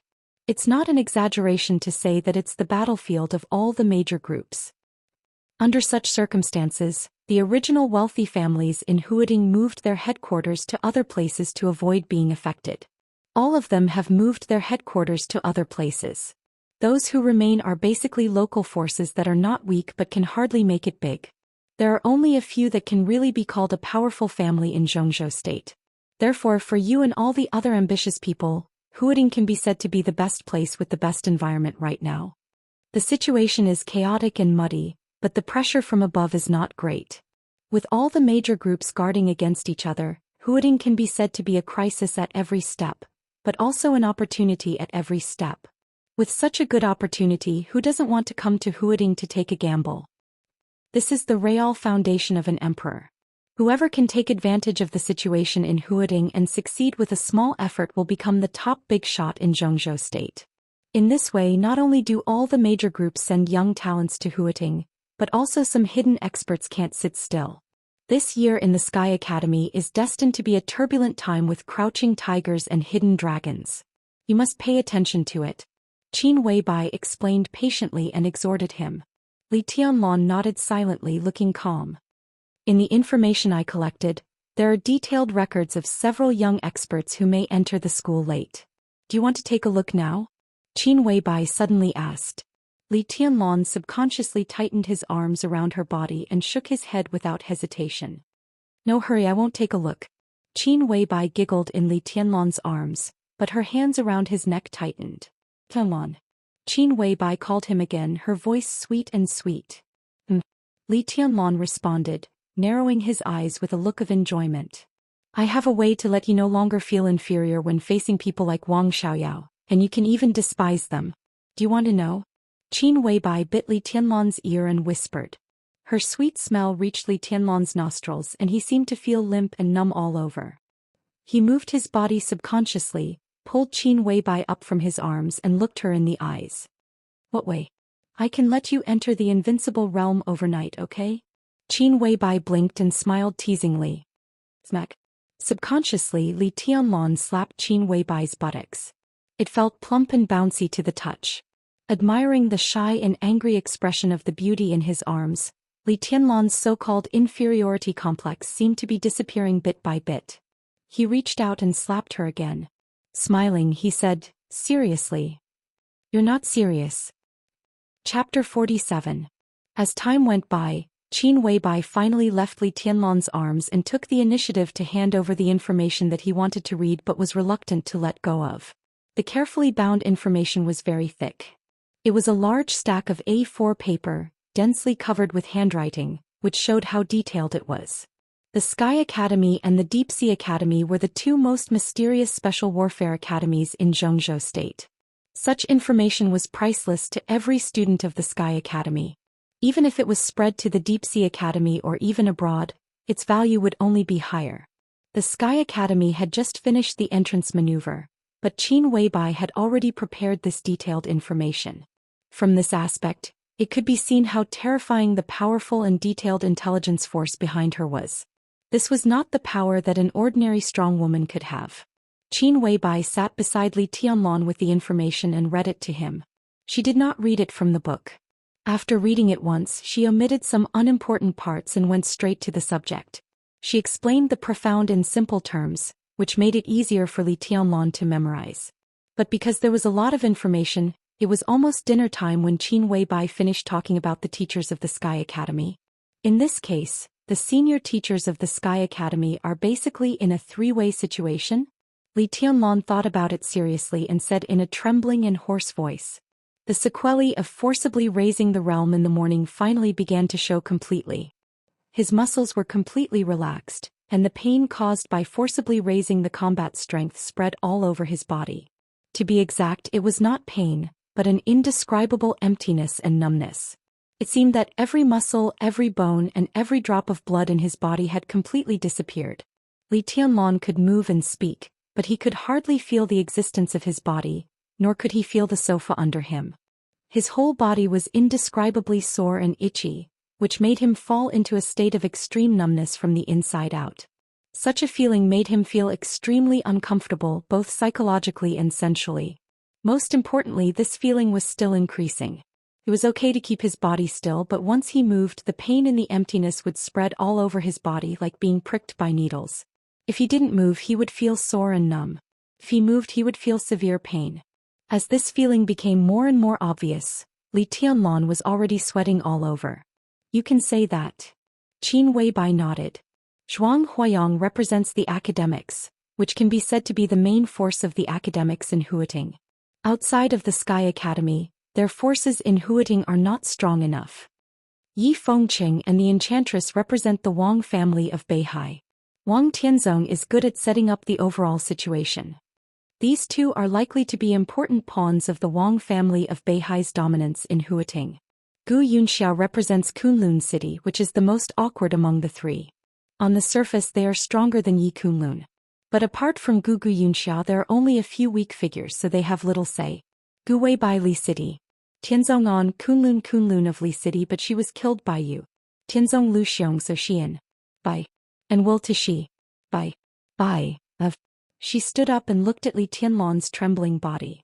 She changed the subject and said, "Let me give you a massage. It may be uncomfortable, but you'll feel better later." "No need." Li Tianlong's lips trembled, but he managed to squeeze out a smile. It was indeed good to enjoy Qin Weibai's massage, but not now. Right now his body felt like it was being pricked by needles. It was simply suffering. "Go on, you can distract me." Trembling, he lit a cigarette, took a deep drag, bit the cigarette butt and said vaguely, "There are 6 groups in Zhou State now. Which group are you from?" Without an all-pervasive intelligence network, Qin Weibai would never have been able to get this information. Such an intelligence network could not be established by ordinary forces. It was normal for her to be connected to one of the 6. "Me. I don't belong to any group." Qin Weibai shook her head slightly and looked at Li Tianlong's current situation. Obviously he wasn't in the mood to go into detail. He just laughed at himself and said, "I'm just using a tiger's skin to scare people. You can think of it as me being the spokesperson of some big shot." A big shot from outside the borders. Li Tianlong's consciousness was already a little fuzzy, but when he heard this sentence he still became a little spirited. He said reluctantly, "Male or female? She can be considered as my elder sister." She rolled her eyes at Li Tianlan and said softly, "She has a great influence in Europe. As soon as I came to Huating I was targeted by the special warfare system of Zhou state, but they didn't do anything to me. It's not that they are afraid of my elder sister, but that the Zhou state government needs my elder sister's influence to achieve some things that are not easy to do in the open. My elder sister also needs the support of the Zhou state government. It can be considered as mutual cooperation and mutual benefit, right? In recent years I've had a pleasant cooperation with some big shots in Zhou state, but I can't say which group I belong to. Now that the academics are in power we have a closer relationship with the academics. But I'm also a bosom friend of a core figure in the Dongqing clan, and I'm the only bosom friend. We also have cooperation with the northern faction. To put it nicely, as a spokesperson I'm relatively aloof. If it's not necessary, the major groups don't want to offend me. But the things I can influence in Zhou state are pitifully few, so I can only manage my own territory." Li Tianlan stared ahead with a dull look in his eyes. The feeling of growing weakness almost overwhelmed his reason, and he didn't know if he had heard what she said. Qin Weibai couldn't bear to look at him anymore. She turned her head and muttered to herself, "If you go abroad to develop your career, you'll start much faster. What a pity." A soft sound came from outside the door. The door was immediately pushed open. Qin Weibai stood up reflexively and walked quickly to the door. Looking at Flaming Fire and Yu Donglai, she asked in a hurried tone, "Where's the thing?" Looking at the anxious expression on the boss's face, Flaming Fire felt more and more powerless. She silently took out a wooden box that smelled of sandalwood from her pocket and handed it to Qin Weibai. Qin Weibai quickly took it and turned to Li Tianlan without hesitation. She took out a small round tube that shone with a metallic luster from the box and carefully fed him the light blue medicine in the tube. There were only about 3 to 5 drops of the light blue liquid medicine. But the moment it entered his mouth, Li Tianlan's tongue, which had been numb and unable to speak, suddenly regained its senses. The medicine entered his throat. A cool feeling entered his stomach. Li Tianlan only felt as if someone had suddenly poured a basin of cold water on him when his whole body was on fire. He felt indescribably comfortable and fortunate. He subconsciously opened his eyes wide and glanced at Qin Weibai. "Don't move. You'll be fine after a while. About 5 minutes." Qin Weibai chuckled softly and said softly. Flaming Fire stood aside expressionlessly. Yu Donglai couldn't help but roll his eyes and said grumpily, "You'll be fine this time. Boy, this is a blessing in disguise. At least you won't have to worry about getting hurt during the few years you're studying at the Sky Academy." Li Tianlan still couldn't speak for a while. He just looked at Yu Donglai in confusion. "This is one of the most precious gene potions of the Wang family of Beihai, codenamed Youth. Even the headquarters of the Wang family of Beihai has a limited stock of it. Youth can provide people with a huge amount of vitality. It won't make you live long, but it can quickly heal your injuries. Especially when you take it for the first time, no matter how serious your injuries are, with a large amount of vitality, you can be full of vigor in a short period of time. Moreover, this effect is continuous. A bottle of Youth can maintain the effect for about 3 years. Of course, it's impossible for you to recover immediately in the future. But as long as the effect is still there, you'll recover much faster than others when you're injured in the future. In order to get this Flaming Fire, and I almost fell out with Wang Xiaoyao. How about it, boy? How does it taste?" Yu Donglai said quickly. Li Tianlan's mouth moved. Finally he was able to speak. He said with a smile, "It's King bitter." This time not only Yu Donglai but also Flaming Fire glared at the bastard who was showing off after getting a bargain. She and Yu Donglai went to Wang Xiaoyao to ask for this bottle of Youth. When he heard that Qin Weibai wanted it, Wang Xiaoyao gave it to Flaming Fire without hesitation. Even Flaming Fire was moved by his straightforwardness. After all, Youth was not like longevity. Could save lives. Not to mention that the effect could last for 3 years.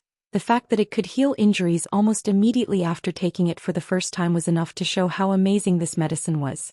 Even if the Wang family of Beihai added up all of them, it was estimated that they didn't have 10 bottles of Youth. Even Wang Tianzong would feel distressed for a long time if he took out such a precious thing. But Wang Xiaoyao gave it to Wang Xiaoyao without hesitation.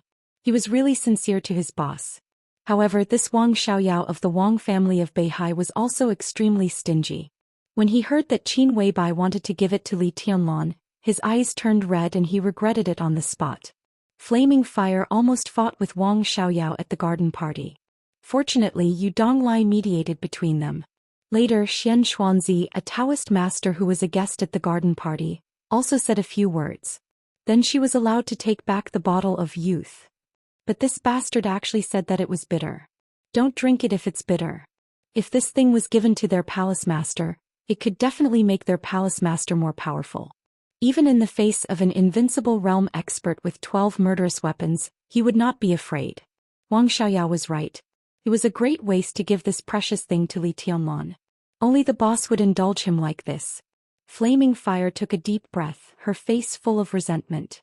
Well, I see that this guy is fine. I should go back. Yu Donglai glanced at Li Tianlan and suddenly said, "Leave after dinner." Qin Weibai stood up and said, "I'm going to cook. The old man can help." She glanced at Li Tianlan and said softly, "Do you want your friend to come over? My cooking skills are no worse than the old man's." "No need. Another day." Li Tianlan smiled and said softly. With a girlfriend like Qin Weibai, he really couldn't wait to show off. But now he really didn't have the capital to do so. If he called Ning Qianqing and Li Beiyan over, they might even mistake him for living off a woman. Even if he wanted to call them over, he didn't have the confidence to do so. Qin Weibai looked at him deeply, nodded and walked to the kitchen. The dinner was not too sumptuous. Qin Weibai and Yu Donglai made a few home-cooked dishes and boiled a pot of congee with pork and century eggs, which had a special taste. The effect of youth against the natural order had already come into play before dinner. The pain caused by Li Tianlan forcibly raising his realm had disappeared. Even the injuries left by the entrance maneuver seemed to have completely disappeared. With a great appetite, he sat at the dining table and looked at Qin Weibai from time to time. He really experienced what it meant to be a feast for the eyes. He finished nearly half of the large pot of congee with pork and century eggs by himself. After dinner, Qin Weibai ordered Flaming Fire to send Yu Donglai. The old man looked at Li Tianlan playfully and did not refuse. He walked out of the villa with Flaming Fire. Outside the window it was already night. At the dining table, Qin Weibai elegantly finished the last mouthful of congee and put down the bowl and chopsticks. Li Tianlan instinctively wanted to clear the table. He had done this kind of thing countless times in Li's village and had long been used to it. "I'm here. The kitchen is not a place for men."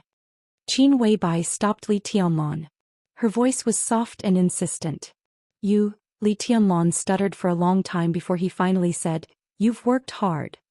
I'm very happy that you've eaten my cooking," Qin Weibai said in a light tone. Then she got up and began to clear the dishes. Li Tianlan silently walked back to the living room. He took out a cigarette and lit it.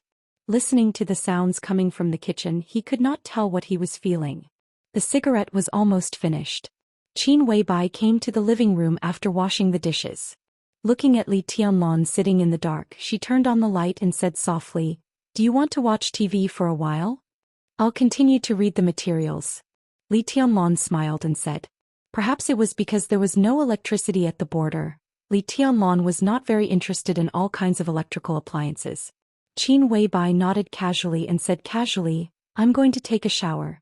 Cooking will smell good. When I come out, I'll continue to read to you." Take a shower. Li Tianlan's heart jumped slightly. He swallowed subconsciously, nodded calmly and picked up the materials next to him. But this time he could not read any more before he even finished 2 pages of the materials. The living room was quiet. There was no sound of Qin Weibai taking a shower.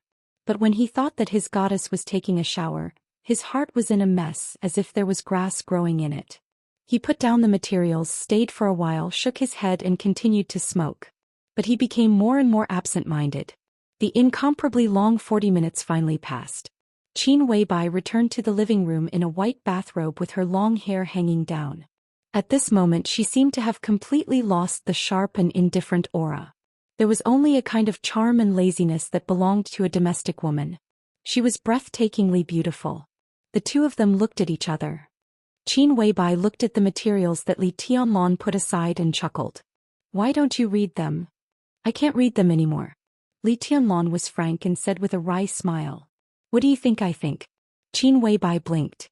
Her big watery eyes were indescribably seductive, almost drawing out Li Tianlan's soul. A man and a woman alone. Li Tianlan swallowed with difficulty and turned his head to one side. Do you still feel inferior? Qin Weibai came to Li Tianlan and asked softly. I don't know. Li Tianlan shook his head and answered honestly. He was really a little confused. He did not know whether it was because he felt too inferior or because Qin Weibai's extreme charm brought him too much pressure. I really have a way to solve your problem now. Qin Weibai stood in front of Li Tianlan and said softly. What way? Li Tianlan raised his head subconsciously and saw that Qin Weibai, who was standing in front of him, had long been blushing. Qin Weibai did not speak. She just moved forward again, reached out her hand and gently but firmly pushed Li Tianlan onto the sofa. A trace of rich and natural body fragrance floated into Li Tianlan's nostrils. He looked dull. Qin Weibai turned off the light. Vaguely, the white bathrobe seemed to be slipping gently. Qin Weibai crawled over and hugged Li Tianlan tightly. In the darkness, the two of them looked at each other again. Qin Weibai's breathing was rapid and her eyes were shining. Her sweet voice, which was close to a whisper, rang in Li Tianlan's ears. It trembled slightly like the sound of nature. The woman that Wang Xiaoyao has pursued for several years without getting a response. You only met her twice and then you slept with her. Fool, what else do you have to feel inferior about? Chapter 48. When Li Tianlan regained consciousness, he only felt that his mouth and nose were full of natural, intoxicating and familiar fragrance. The sun was shining outside the window. Even with his eyes closed, he could feel the bright light outside the window. This made Li Tianlan feel a little lost and a little reluctant. That crazy and dreamy night had passed. At this moment it was already a new day. Li Tianlan quietly took a deep breath and opened his eyes directly, just in time to see a pair of bright eyes that were also quietly looking at him. This was the most beautiful pair of eyes Li Tianlan had ever seen. There was a hint of coldness in the brightness and softness, but there was no sharpness in them. It was said that the eyes were the window to the soul. Looking through this window, Li Tianlan could only see a kind of strong persistence and deep affection. This was his woman. Li Tianlan told himself silently and then said with a smile, Morning. It's almost 10 o'clock. It's getting late. Qin Weibai lay beside Li Tianlan and chuckled. The thin cashmere quilt covered the curve of her body, and only a part of her snow-white shoulder was exposed in the air, which was very attractive. Li Tianlan directly reached out and held her in his arms. The two bodies were close together. He gently kissed Qin Weibai's ear and then sighed and whispered, When I woke up just now, I didn't dare to open my eyes. I even thought that last night was just a wet dream, and when I woke up, there would be nothing left. In fact, it was not only last night. Even now, he felt that everything was so beautiful that it was almost unreal. Qin Weibai's wildness, Qin Weibai's obedience, Qin Weibai's lovable charm, and Qin Weibai's unwillingness to resist. The scenes of last night kept replaying in his mind, and finally, the image of Qin Weibai holding him tightly and crying silently was fixed. Last night, Li Tianlan was extremely satisfied both physically and mentally. But what impressed him most was that when they went from the living room to the bedroom, Qin Weibai, who endured his attack, insisted on looking at him with tears in her eyes. She looked a little wronged but also a little relieved. At that time Qin Weibai was delicate and lovely. At that time, Li Tianlan was as crazy as a beast. But when everything calmed down and he recalled the way Qin Weibai looked at him and cried quietly, Li Tianlan felt an indescribable pain in his heart. He couldn't tell what kind of sadness and grievance were contained in those eyes, and he didn't know what Qin Weibai was thinking about. But from then on Qin Weibai became completely crazy and seductive. Not long after dinner they tossed and turned until midnight. At 2 or 3 o'clock in the morning, the two struggled to take a shower before falling asleep in each other's arms. Li Tianlan's eyes were in a trance. He unconsciously stroked Qin Weibai's smooth and delicate back and muttered to himself again, It's like a dream. So you want to do it again? Qin Weibai raised her head from his arms and looked at him with her big bright eyes without blinking. She said with a faint smile. Li Tianlan was excited, but that was all. Last night he played too crazily and now he was really powerless.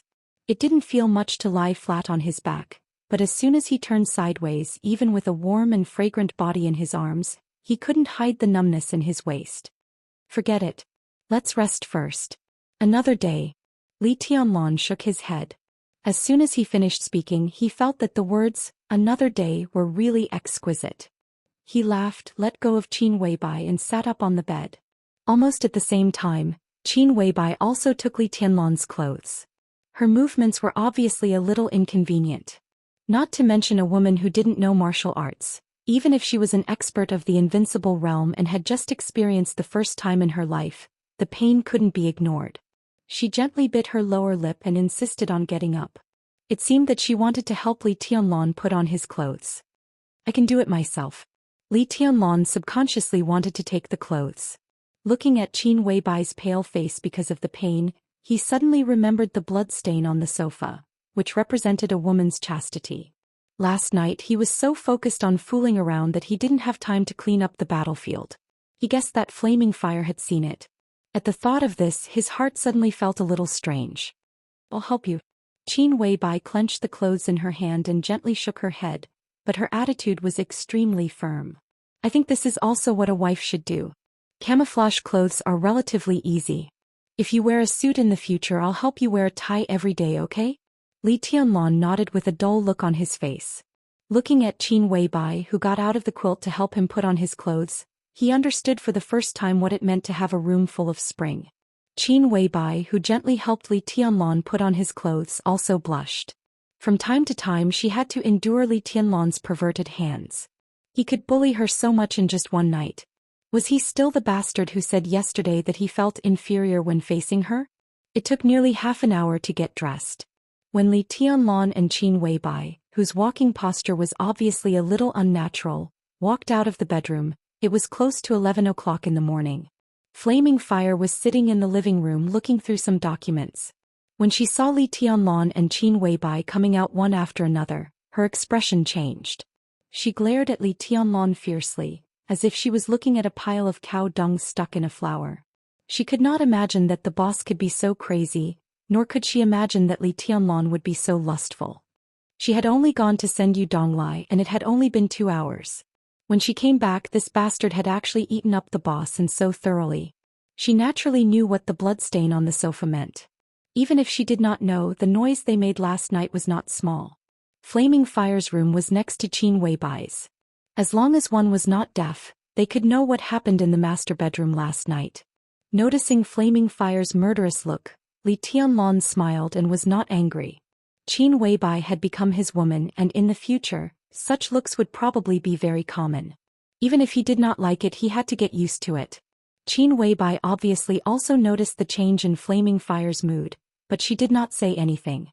She just tilted her head to look at Li Tianlan and said softly, "Are you having lunch at home?" Li Tianlan nodded and said, "I have 2 brothers who seem to still be living at a relative's house.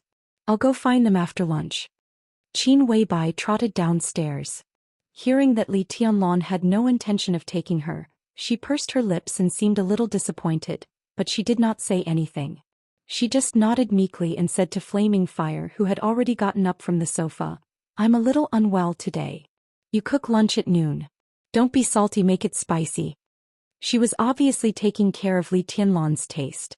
Flaming Fire glanced at Li Tianlan expressionlessly, nodded and went straight to the kitchen. Li Tianlan's scalp went numb. Looking at the look in her eyes, he even thought that it was possible that Flaming Fire had drugged the lunch. It was not highly toxic, but something like laxatives. Flaming Fire could definitely do it. Qin Weibai frowned and carefully sat on the sofa. She took her bag, took out a card from it and handed it to Li Tianlan. She said softly, "There's some money on the card, but there's no password. Take it. Hooting is not like the Sky Academy. Money is waste paper in the Sky Academy, but it's different in Huating. You can't do anything without money." Li Tianlan did not stand on ceremony. He took the card and put it in his pocket. He had no concept of money since he was a child. Moreover, it was Qin Weibai who gave him the money. Last night he took away her most precious thing, which could not be measured by money. It would be unreasonable to hesitate over a card. This is a really strange feeling. Li Tianlan smiled and said casually, "I'm yours. What I have is naturally also yours. What's so strange about it?" Qin Weibai leaned against Li Tianlan's arms, squinting, her face languid and coquettish. Li Tianlan tightened his arms around her and slightly narrowed his eyes. He changed from a boy to a man in Qin Weibai's arms. It seemed that Qin Weibai had also activated all his ambitions. Before, he had always regarded it as his responsibility to bring his grandfather and the others out of the border. However, in less than half a month since he came to Huating, he had learned about the general trend of Zhongzhou state, experienced the domineering nature of the Wang family of Beihai and Kunlun city, and felt Qin Weibai's gentleness. All of these had completely transformed in the madness last night. Bring Grandpa and those uncles out of the border? It should be so. But it was more than that. Reverse the verdict for his father? It was also more than that. Holding Qin Weibai in his arms, Li Tianlan had an unprecedented desire to be strong and to have power. This desire was so strong that it was like weeds growing in his heart. The wind was blowing. The whole grassland was shaking violently. Li Tianlan's heart was burning, but his eyes were getting quieter. Time passed in silence. It was not until flaming fire called them to eat that Li Tianlan suddenly came to his senses. He lowered his head. Qin Weibai, who had been silent for a long time, did not fall asleep. She just quietly leaned against Li Tianlan's arms and looked at him without blinking. Her eyes were as gentle as water. "I'll carry you over." Li Tianlan took the initiative to speak. Qin Weibai nodded obediently and reached out to put her arms around his neck. Flaming fire was efficient in cooking, but the taste of the food made Li Tianlan want to cry. He did not know if her cooking skills were really not that good, or if she had deliberately misheard Qin Weibai's words, but the 6 dishes for lunch were all too salty. As for chili, Li Tianlan did not see any at all. Qin Weibai tasted the dishes, looked at flaming fire and continued to eat. But the frequency at which she picked up food was much slower. Li Tianlan could not stand the salty feeling that made his lips numb. He hastily ate 2 bowls of rice and got up. Flaming Fire, who was eating slowly, glanced at him. Her expression was still cold, but there was a hint of a mocking smile in her eyes. Li Tianlan, who was keenly aware of this, was angry. He stopped and directly bent down to kiss Qin Weibai on the face. Then he laughed and went out, feeling refreshed. Flaming Fire gnashed her teeth and could not eat anymore. She sat on the chair with dinner in her hands, lost in thought. Qin Weibai smiled and did not wipe the oil stains left by Li Tianlan on her face. She just put down the bowl and said in a flat tone, "The dishes are salty." "I know." Flaming Fire said in a low voice and did not refute anything. "He doesn't like it." Qin Weibai was silent for a while and spoke again. Flaming Fire, who had thought that she would be reprimanded by her boss, almost broke down. She could not help but raise her head and ask, "Boss, what's so good about him?" She knew that she should not ask this question. As one of the 12 super masters of Samsara Palace, if it were horsewoman or military counselor, they would never ask this question and dare not ask it. But Flaming Fire was different. She had followed Qin Weibai for several years, and the relationship between the two of them as superiors and subordinates had become like that of sisters. In her opinion, Li Tianlan might have amazing potential, but he was absolutely not worthy of the boss. But in fact, the boss had not only been ruined by him, but also seemed to have been bewitched by him. She was simply obedient to him. If Flaming Fire could really be at peace, then she would really have no temper at all. Qin Weibai glanced at her and said with a chuckle, "My man is naturally the best." She paused and continued, "The best." Flaming Fire put down the bowl and chopsticks and continued to be in a daze. "Flaming Fire, be polite to Tianlan in the future." Qin Weibai was silent for a while and said again, "Otherwise, I don't mind sending you to Europe to carry out other tasks." Flaming Fire's body trembled slightly. She lowered her head and said dejectedly, "I will pay attention in the future." Qin Weibai nodded and did not dwell on this matter.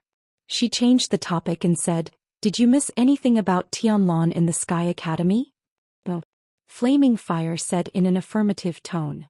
Qin Weibai was very concerned about Li Tianlan's situation in the Sky Academy. In the Sky Academy, she would report everything related to Li Tianlan to Qin Weibai as soon as she got the news.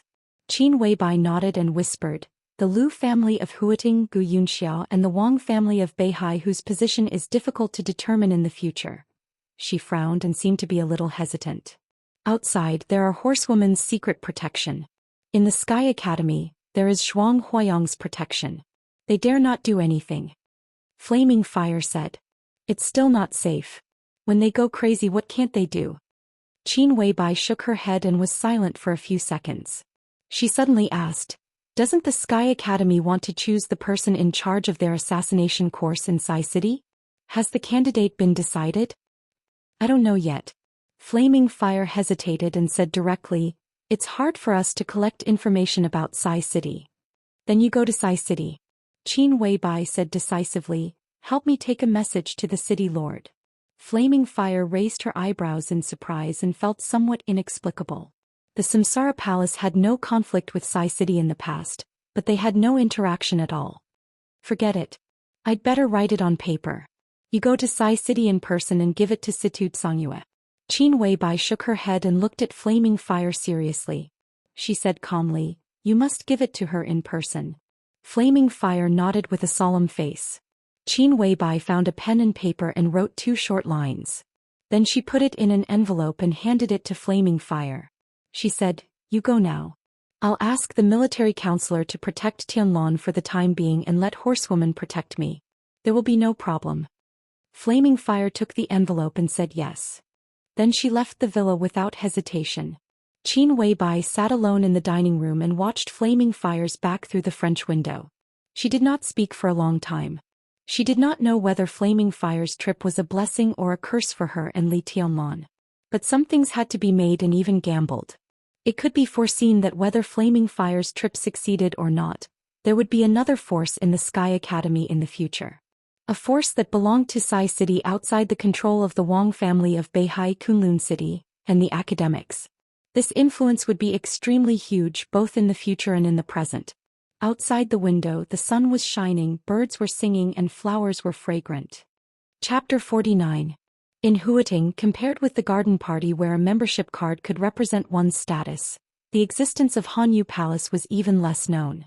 Hanyu Palace's history predated the garden party by many years. It was originally approved in the name of a clubhouse, but today, many years later, it still had not issued any membership card to the outside world. Hanyu Palace covered an area of nearly 200 acres. It was not big and could even be described as exquisite.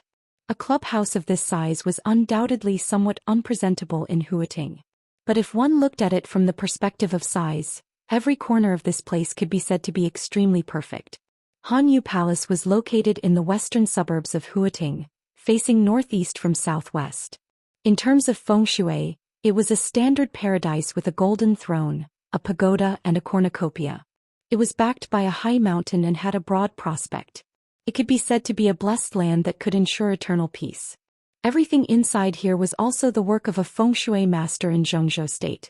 To exaggerate, every grass and every tree here was very particular. Different from the antique style of the garden party, everything here was developed toward modernization, pursuing extreme luxury and delicacy.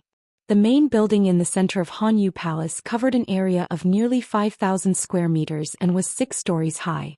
More than 2/3 of it was built with glass, surrounded by an artificial lake. The main building stood in the center of the lake, looking noble and elegant. When the weather was good, the surrounding green water, green mountains, blue sky, and white clouds could be clearly reflected on every piece of glass of the main building. Under the reflection of the sun, it was as gorgeous as a work of art.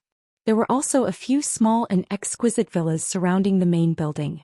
They protected the main building from a subtle angle. These were the residences of the service staff and security personnel.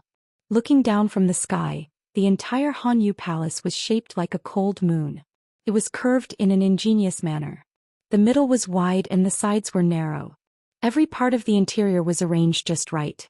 It gave off a grand and strict feeling. However, such a blessed land was usually empty most of the time. There were less than 30 attendants in charge of cleaning the place. The entire Frost Moon Palace did not receive any guests, so it was deserted throughout the year. Only very rarely would it be bustling with activity. Therefore, it was more appropriate to say that Hanyu Palace was the temporary imperial residence of a big shot rather than a clubhouse. The weather was fine. At 1 o'clock in the afternoon, a middle-aged man who looked about 50 years old appeared at the gate of Hanyu Palace. He wore an extremely large black robe and his entire body was shrouded in the black robe. Not to mention his appearance, even his figure was not obvious under the cover of the black robe. The strange black-robed man walked through the door carved with a cold moon, walked across the exquisite arch bridge that spanned the entire artificial lake, and arrived at the door of the main building without any obstruction. A woman of unknown age stood in front of the door, looking at the black-robed man slowly approaching with a sincere smile. The woman's appearance was ordinary, but her temperament was as gentle as the water of a lake. She was wearing a light white cheongsam and stood elegantly in front of the door, like a lady from a rich and powerful family. "Rose, is second master here?" The black-robed man came before the woman and asked in a low voice. "He's upstairs reading and hasn't slept all night. If you still haven't returned, second master will probably send me to find you." The woman with the code name Rose's voice was gentle and elegant. She was not in a hurry and she exuded an intellectual aura. Her appearance was not outstanding, but her skin was extremely white and delicate. At first glance it was not a problem to say that she was in her 20s, and it did not seem wrong to say that she was in her 30s. The black-robed man's body stiffened slightly. He nodded and walked directly through the door of the temporary imperial residence. The decoration inside the temporary imperial residence was the complete opposite of the outside world. It was filled with an ancient style, but it was not purely ancient. It was a bit like the style of the Republic of China from hundreds of years ago. It was dignified and grand, and it looked like it had a lot of history. The black-robed man silently walked up the redwood steps in the hall to the third floor and stood in front of a door. "Is it Black Robe? Come in." A low and gentle voice rang out from the room. It was clear even through the extremely soundproof room. The black-robed man pushed the door open and entered. Behind the door was a large room of nearly 150 square meters. A crimson carpet covered every corner of the room, and the ceiling was painted with gold as decoration, spreading wantonly and carelessly over the entire ceiling. The four walls were all made of glass, and a huge red sandalwood bookcase took up almost all the space on one wall. The bookcase that exuded the fragrance of sandalwood was filled with books and all kinds of antiques. Two leather sofas were placed randomly in front of the window on the other side, and in the middle was a chessboard. The room was completely dark. The floor-to-ceiling window had excellent lighting, but it was now tightly blocked by the curtains. Visibility in the entire room was extremely low. The black-robed man followed the weak light to the sofa and sat down. He continued to remain silent. The mission failed? In the darkness, the gentle and deep voice continued to ring out. In the extremely poor light, his voice seemed to come from all directions, and it was impossible to determine his exact location. "Yes." The black-robed man finally spoke, and his voice was dry. "I'm sorry, second master. Don't blame yourself. I've been mentally prepared." The second master seemed to smile, and his deep voice echoed in the room, light as a feather. "Wang Yuetong's identity is extraordinary. It would be best if we could kill her, but it's not surprising that we failed. What happened to the assassination team? All of them were wiped out." The black-robed man's facial muscles visibly twitched and his voice was hoarse. In an environment where the black-robed man could not see, the second master muttered to himself. After a long while he said slowly, "That's good. Then there won't be any clues left." He was silent again for a while and suddenly asked, "Who was the bodyguard of Wang Yuetong?" "It was the enchantress." The black-robed man's voice was cold and gloomy. But the enchantress did not show up. The one who resisted the assassination for Wang Yuetong this time was a young man who was with her. The second master did not speak and just quietly waited for the black-robed man to continue. "3 swords." The black-robed man's voice suddenly became agitated. His voice trembled slightly with indescribable hatred. The opponent forcibly raised his realm from the chi-controlling realm to the fire-flaming realm. With only 3 swords, the assassination team was wiped out. The chi-controlling realm. The second master's voice finally carried a hint of surprise and doubt. Listening to the black-robed man's unusual tone, the second master, who knew his old subordinate well, took a deep breath and calmly said, "Do you know those 3 swords?" "I recognize 1 sword." The black-robed man's voice became hoarser. In the darkness, his body trembled slightly, with a kind of heartfelt palpitations and resentment. He reached out his hand through the black robe and touched the hideous scar on his face. He laughed miserably. "The 9th blade of Eventide." I'll never forget that sword for the rest of my life. Seeing it again today, it's like a dream. The room suddenly fell silent. The second master was silent for a long time.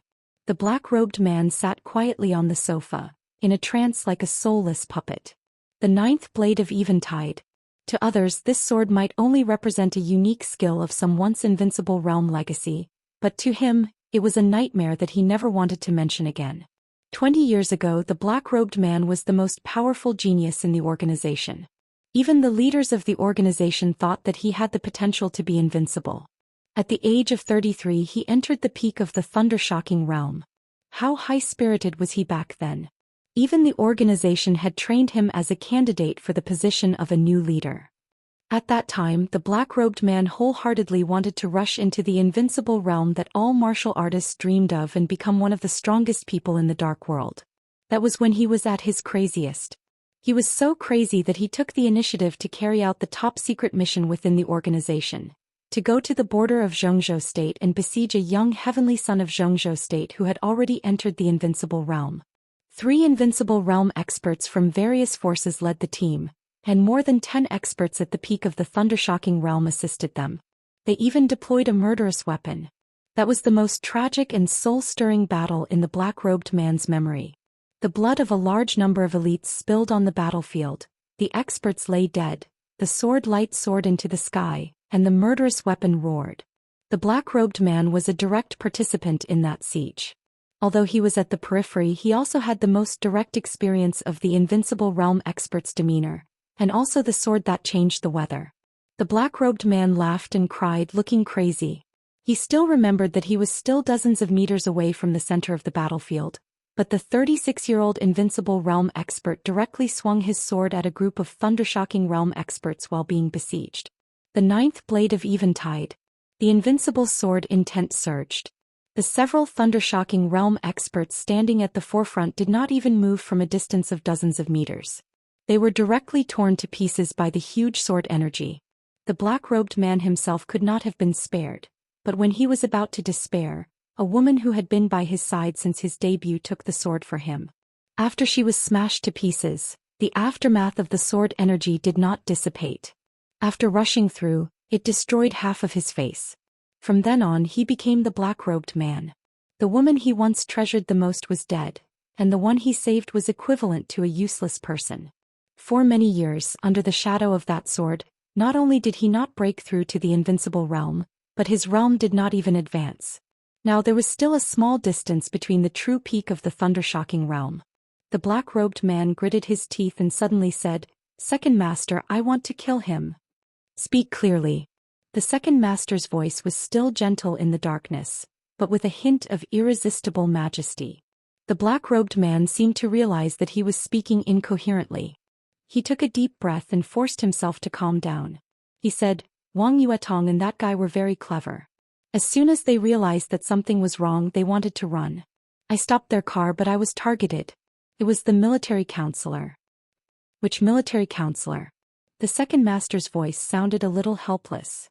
It seemed that the ninth blade of Eventide had not only stopped them from assassinating Wang Yuetong, but also made the black-robed man a little too excited.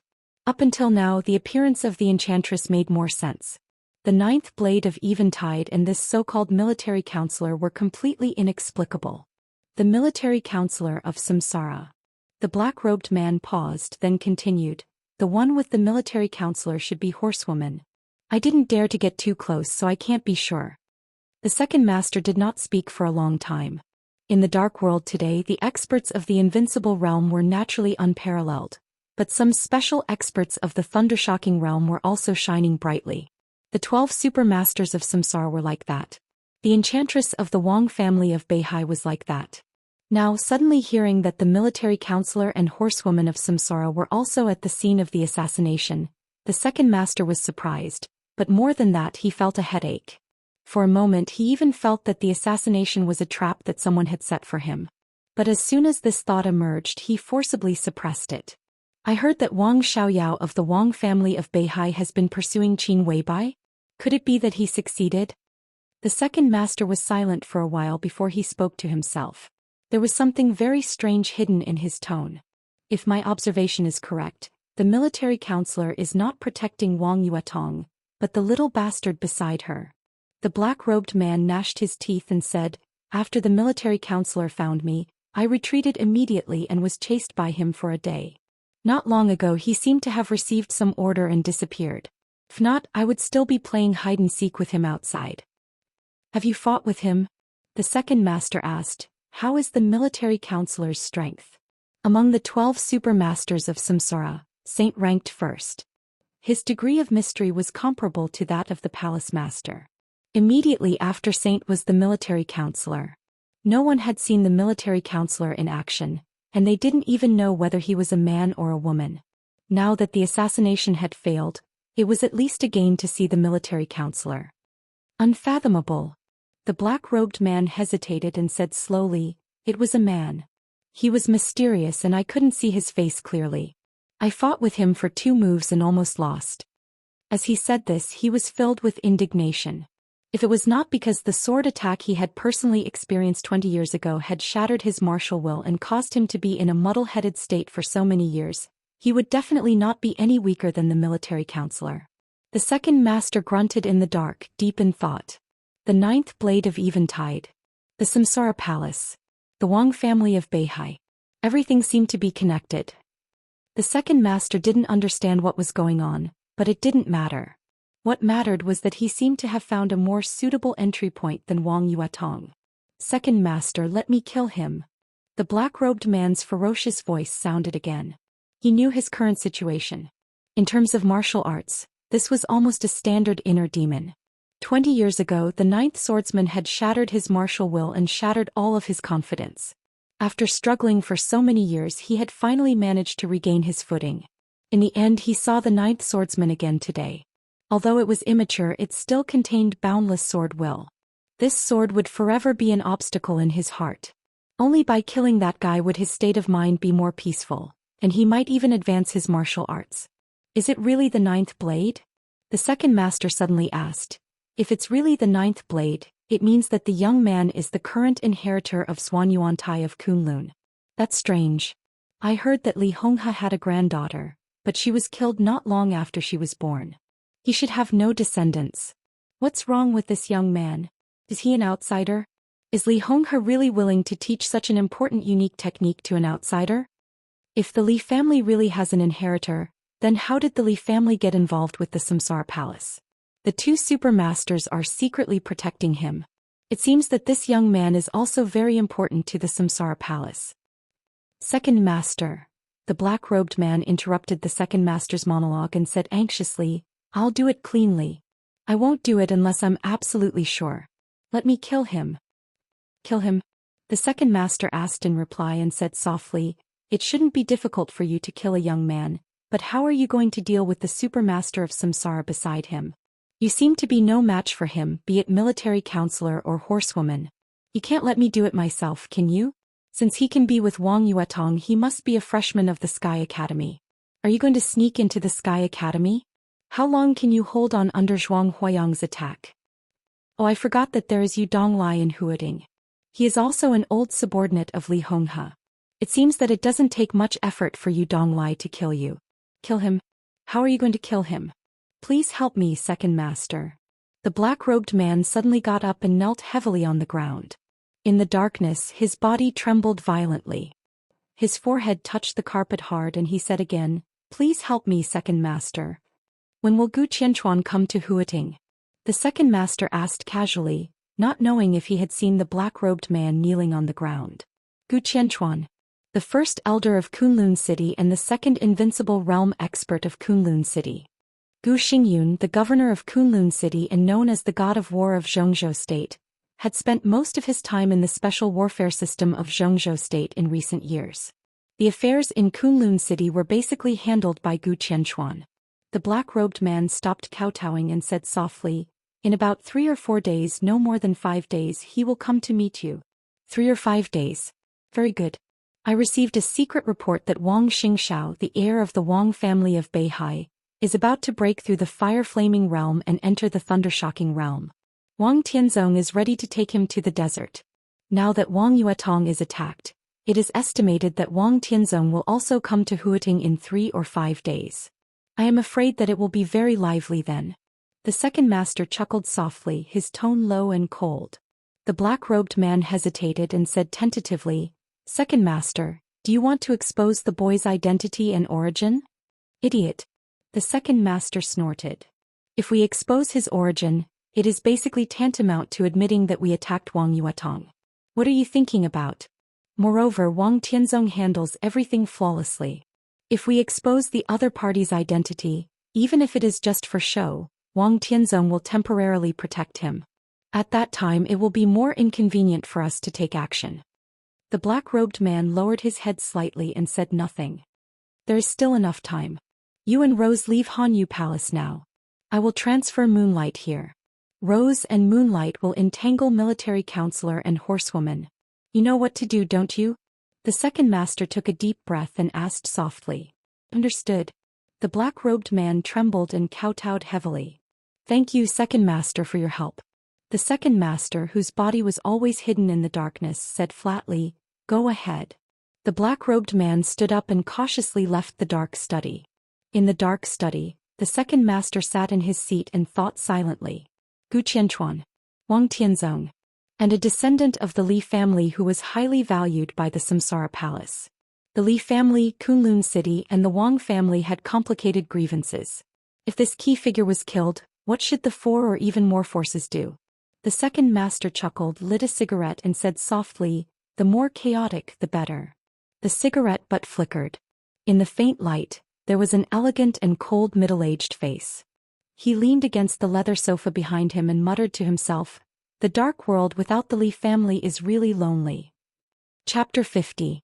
According to Li Tianlan's original guess, after leaving the Sky Academy, Li Beiyan and Ning Qianqing would either enjoy themselves in some high-class clubhouse similar to the garden party, or have fun in another similar venue.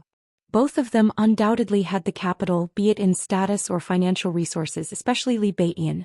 As one of the 4 great sword masters of Mount Shu, although he was young, his seniority was not low at all. With such a status, he could do whatever he wanted on most occasions. There was no special treatment in the Sky Academy. But outside the Sky Academy, Li Beiyan could get whatever he wanted. He could travel in a luxury car and live a luxurious life.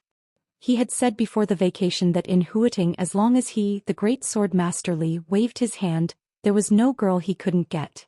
Li Tianlan believed this, and it was precisely because of this that he felt that after leaving the Sky Academy, the days of the two would be quite colorful. But the reality was completely different from Li Tianlan's imagination. When he called Ning Qianqing, he was actually playing billiards with Li Beiyan. The venue was not some high-class clubhouse but Huating University. For Li Tianlan, who had never attended a formal school, Huating University was definitely a very novel place. It was also a place that made him envious. So, after hanging up the phone, he hailed a cab and rushed to Huating University. He was in high spirits. The inside of Huating University was full of people. Compared to the desolate Sky Academy, the inside of Huating University was like a bustling city. Students and teachers of Huating University were everywhere, laughing and talking in groups. It was a scene of prosperity. In April, the temperature in Huating was far from hot. In fact, it could be said to be pleasant. However, standing at the gate of Huating University, Li Tianlan's eyes were filled with black silk skirts and short skirts. Putting aside the beauty of the girls, the beautiful legs clad in black silk were a sight to behold. He even began to imagine how dreamy it would be for Qin Weibai to wear black silk on the bed. As soon as this thought came to him, he could no longer control it. For a moment, Li Tianlan even had the urge to turn around and go back to try it out. Given Qin Weibai's obedient personality, he believed that she would not refuse him. At the gate of Huating University, Li Tianlan, who was wearing a camouflage uniform, smirked and subconsciously wiped the corner of his mouth. "What are you thinking? You're drooling. What, are you attracted to the girls of Huating University? How about I bring you along to harvest some? As I said before, in Huating, as long as you wave your hand, there is no girl that you can't get." A palm suddenly patted on Li Tianlan's shoulder. Li Beiyan laughed in a low voice, which was indescribably wretched. Li Tianlan suddenly came to his senses and casually said with a smile, "I was thinking that you guys came too late. It's been 10 minutes since the agreed time. You're drooling over this? Li Beiyan and Ning Qianqing came to Li Tianlan with strange looks in their eyes. I didn't drool, but I did swallow. Ning Qianqing added another blow without batting an eyelid. Cough. Li Tianlan coughed and stiffly changed the topic. Why are you here? Experience college life? At the mention of this, Li Beiyan suddenly became excited. His eyebrows danced and the expression on his skinny, skeleton-like face was so wonderful that he even forgot about Li Tianlan swallowing. He chuckled and said, Brother Tough has a cousin who goes to school here. He's an honest guy. He said he wanted to introduce me to a pink girl. It's said that she's the campus belle of Huating University. He's waiting for me to harvest her. Let me tell you, Tianlan, although Huating University is not ranked at the top in Zhou State in terms of the quality of girls, it is definitely one of the top universities. Have you heard that the beauties of Huating University are talented and poetic? Not to mention the quality of the campus belle of Huating University. Li Tianlan shook his head subconsciously. He had never heard that the beauties of Huating University were talented and poetic, nor did he feel it. From the border to Huating and the Sky Academy, Li Tianlan really felt like he was in a cluster of flowers. Qin Weibai, Wang Yuetong, Qin Ku, Flaming Fire, Yu Qingyan, the enchantress of the Wang family of Beihai, and even Lu Dongyu were all beauties with their own characteristics. They dazzled him. Now, standing at the gate of Huating University and watching beautiful or ordinary women walk past him, Li Tianlan had an illusion that he had finally come from the immortal world to the mortal world. The feeling of being surrounded by beautiful women was not bad, but it was not as vivid as this kind of scene in front of him. Li Tianlan took out a cigarette and handed it to Li Beiyan and Ning Qianqing. He smiled and said, Let's go and see the beautiful girl waiting for you to harvest. It's almost time. Let's go, I'll take you there. Li Beiyan laughed and took a drag. He looked at the cigarette in his hand and said, the cigarette is good. I've seen my senior brother smoke it. It's a specialty of the Wang family of Beihai. Wetong gave it to you, right? No. Li Tianlan's smile froze slightly. He shook his head and said in a flat tone. This guy is always carefree. He doesn't know how to read people's expressions. Just ignore him. Ning Qianqing walked beside Li Tianlan and asked softly, We met with Yuetong yesterday. She was in a bad mood. Are you all right? I'm fine. Li Tianlan was silent for a while and said softly, We're even now. We don't owe each other anything. We don't owe each other anything? Li Beiyan also turned around and frowned. What does that mean? In his and Ning Qianqing's private speculation, Li Tianlan, who had the wind and thunder veins, should be one of the people the Wang family of Beihai was trying to win over. Perhaps Li Tianlan, whose realm was low now, was not important enough for the Wang family of Beihai to use their little princess to win him over. But if Wang Yuetong was interested, it would be a different story. If Wang Yuetong was really with Li Tianlan, who had the wind and thunder veins and could enter the invincible realm as long as she grew up, no one could say that she was wronged. But now Li Tianlan said that they didn't owe each other anything. What happened when they were alone yesterday? Nothing. Li Tianlan said slowly, I've paid back what I owed her. It's better to owe less to the Wang family of Beihai. It's best that we don't have much to do in the future. Ning Qianqing and Li Beiyan looked at each other. No wonder Wang Yuetong looked a little strange yesterday. It seemed that the two had a falling out. It was totally inexplicable. Are you serious? Li Beiyan looked at Li Tianlan and asked, Wang Yuetong will be with us later. How will you face her then? Have you thought about it? Li Tianlan didn't say anything and walked forward silently. In fact, if you think about it carefully, it's not necessarily a bad thing to be with Wang Yuetong. The Wang family of Beihai is a big tree. It has stood in Zhou State for hundreds of years and has never fallen out of the ranks of the top wealthy families. If you can be with Wang Yuetong, the resources of the Wang family of Beihai will definitely be inclined to you. At that time, you will have a father-in-law who is the #1 expert in Zhou State. That's amazing. Li Tianlan smiled with emotion. It's true that you think so. But if Tianlan is really with Wang Yuetong, you can't expect Wang Yuetong to be completely on Tianlan's side. I'm afraid he will follow Wang Yuetong into the Wang family of Beihai. Ning Qianqing said suddenly. He had mixed feelings about the fact that Li Tianlan and Wang Yuetong didn't owe each other anything. Of course he felt regretful but also relieved. The Wang family of Beihai was a behemoth. Just thinking about it made people feel suffocated. A genius like Li Tianlan was indeed worthy of being roped in by them. But it wouldn't take much effort for such a wealthy family to swallow a genius whole. At least for now, it was not a bad thing for Li Tianlan to keep a distance from the Wang family of Beihai. They both have the wind and thunder veins. Li Beiyan suddenly said after a moment of silence. Li Tianlan frowned slightly but didn't say anything. The three of them fell silent at the same time. If they continued to talk about Li Beiyan, it would be a little heart-wrenching. Wang Tianzong of the Wang family of Beihai is the #1 expert in Zhongzhou state. What about Dongqing Huang? How does he compare to Wang Tianzong? Li Tianlan took a drag on his cigarette and asked all of a sudden. Who? Ning Qianqing and Li Beiyan asked at the same time. Dongqing Huang? Li Tianlan's tone was slightly heavier.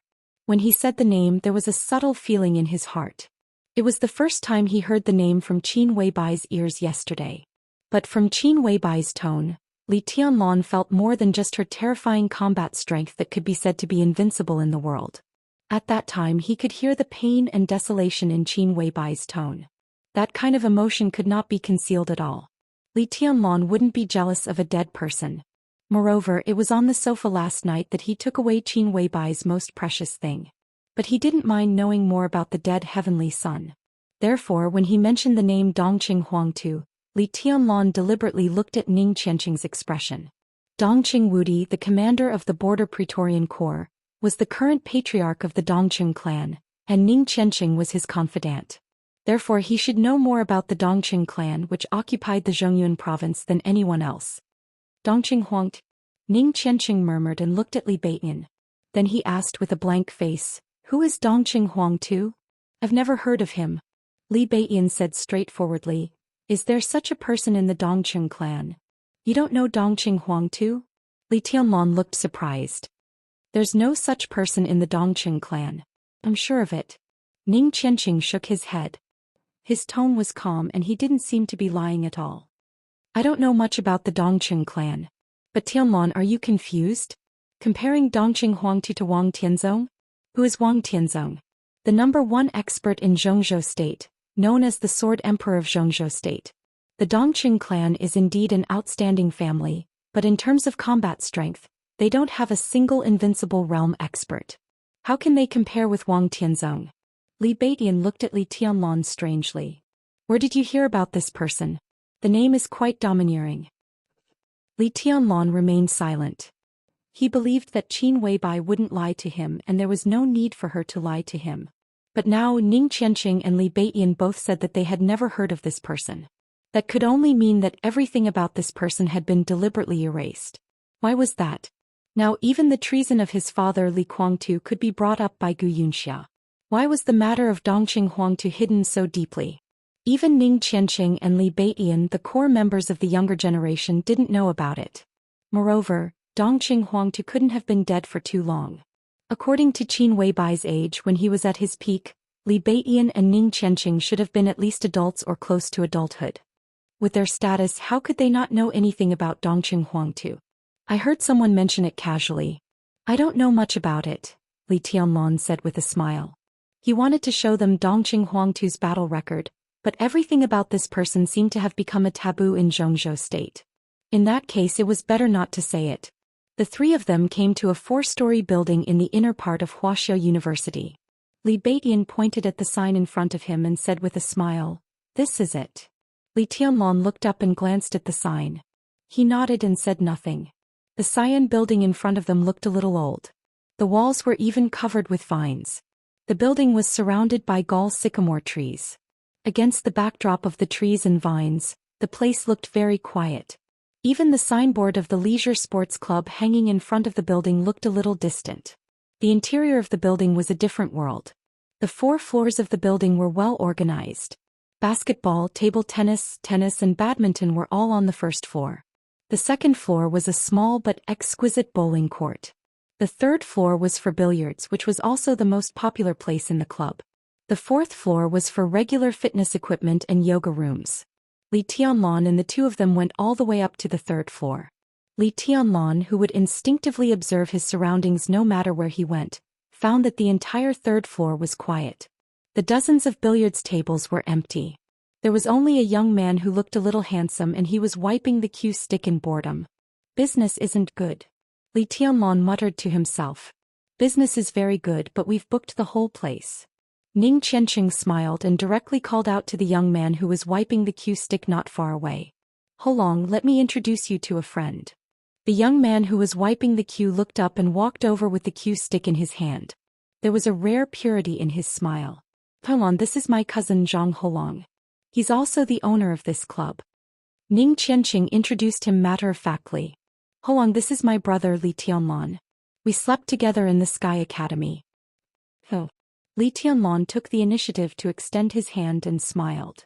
Good. Zhang Holong held Li Tianlong's hand tightly and smiled naturally. Brother Li, don't stand on ceremony. Just do whatever you want in Wuxia University. I can definitely cover for you. Brother Baiyan said yesterday that he was coming to Wuxia University to get a bunch of female friends. I think he'll be here soon. There are many beautiful girls in Wuxia University. Brother Li, if there's one you like, just let me know and I'll be there at your beck and call. Little throat, don't pretend to be pretentious. You've learned bad things from your cousin. Call him over first. If I'm not satisfied, tonight's activities will be arranged by you. Li Baiyan pulled Zhang Holong into his arms like he was a close friend and laughed. Little throat, my ass. Zhang Holong, who was particularly unhappy with this nickname, muttered. He looked at the time and said, you guys play first. I'll make a call and set up this time. I think he'll be here soon. Do whatever you want. Li Baiyan waved his hand indifferently. He picked up a cue nearby and prepared to start the game. Tianlong, come play around with me. I won't. Li Tianlong said carelessly, I'm not interested either. You play with Qianqing, I'll watch. I say you really need to get in touch with things that young people should get in touch with. Watch carefully, you'll play the next round. Li Baiyan laughed. Before he finished speaking, an obedient and quiet voice suddenly sounded. Huang, why did you call me? Everyone present turned their heads almost at the same time. In their line of sight, a girl who looked to be 17 or 18 years old walked up the stairs. The girl was about 1.65 meters tall. She was a little petite but extremely beautiful and exquisite. She walked up to them with light steps. Under her long eyelashes, her beautiful eyes blinked. She was as cute as the most expensive doll. And the most impressive thing about her was her voice. It was a delicate child's voice, which sounded very pleasing to the ear. A girl like this simply found the perfect balance between a Lolita and a young girl. She exuded a very strange charm from head to toe. It's poetic, very poetic. Li Baiyan glanced at the girl and kept muttering to himself. Li Tianlong also glanced at her. He didn't see anything poetic in her. He just thought that the girl was indeed beautiful. She might not be as beautiful as Qin Weibai or Wang Yuetong, but in Wuxia University she deserved to be the campus belle. Different from the short skirts and black stockings outside, the girl's jeans, canvas shoes and cartoon sweater made her look very simple and refreshing. She stood there quietly, but she had a gentle and pleasant temperament. Was such a beautiful girl going to be harvested by Li Baiyan? Li Tianlong shook his head.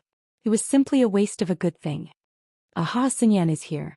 I was just about to ask you when you would arrive. Zhang Holong, who was on the phone with his head down, looked up. An unnatural awkwardness flashed across his face. Li Baiyan didn't notice it. He held the cue and was about to harvest the girl. Zhang Holong's body trembled slightly. He quickly stopped him and whispered with a smile, My dear brother, don't rush. We don't know what's going on with this girl. I'll talk to her first. Make a handsome pose. I'm here, so don't worry. Li Baiyan coughed dryly and nodded, pretending to be calm. He bent down and made a pose with a face full of concentration. Xinyan, I have something to tell you. Let's talk somewhere else. Zhang Holong smiled awkwardly. He seemed to have a good relationship with the girl. He took her by the arm and walked to the other side. More than 10 meters away from them, Zhang Holong lowered his voice and said a few words. The girl named Xinyan turned her head and glanced at Li Baiyan. She raised her eyebrows slightly. She looked like a very well-behaved girl, but as she raised her eyebrows, there was a sharp and awe-inspiring aura all over her body. But Li Baiyan didn't notice it. He kept his pose with a face full of concentration. Zhang Holong said something again. So, the girl's delicate voice sounded. At the same time she glanced at Li Baiyan again. Li Baiyan continued to focus. So, Zhang Holong's increasingly embarrassed voice sounded and he immediately lowered it.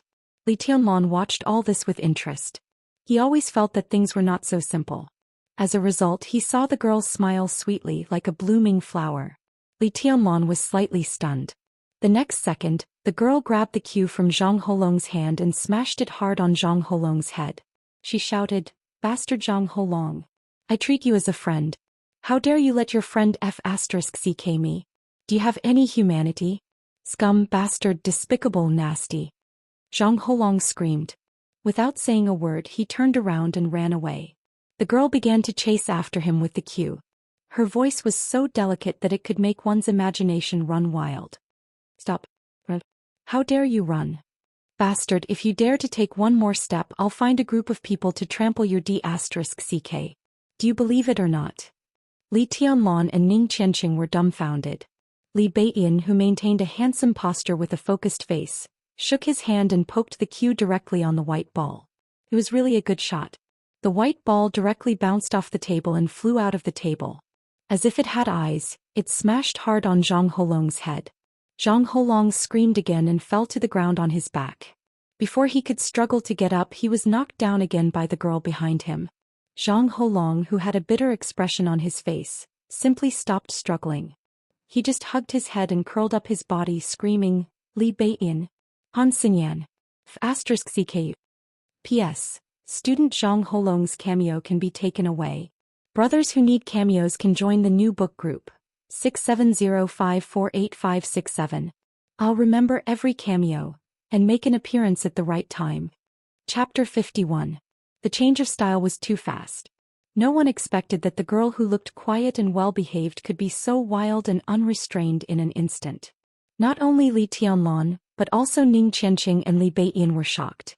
They didn't come to harvest a girl but to be harvested by a girl. Li Tianlong held a cigarette and sat motionless on the billiard table.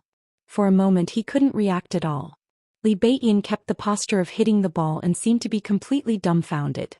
Han Xinyan, who looked well-behaved and quiet but was actually quite like a wild girlfriend, seemed to be still angry. Before Zhang Holong got up, she held the cue and was about to give him a few more hard blows. Zhang Holong, who had given up struggling, suddenly struggled like a pig being slaughtered when he saw this posture. He rolled and crawled out of the range of Han Xinyan's cudgel and cried out in exasperation, "Han Xinyan, are you serious?" "What do you mean serious?"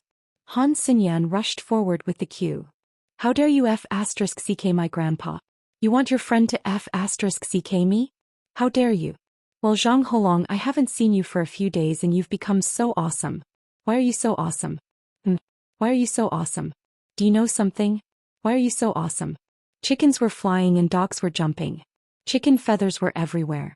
There were only a few people on the third floor, which was a little quiet, but it suddenly became very lively. Zhang Holong was dodging in a panic, Han Xinyan was holding a cue, Li Beiyin was confused, and Ning Qianqing and Li Tianlong were stunned.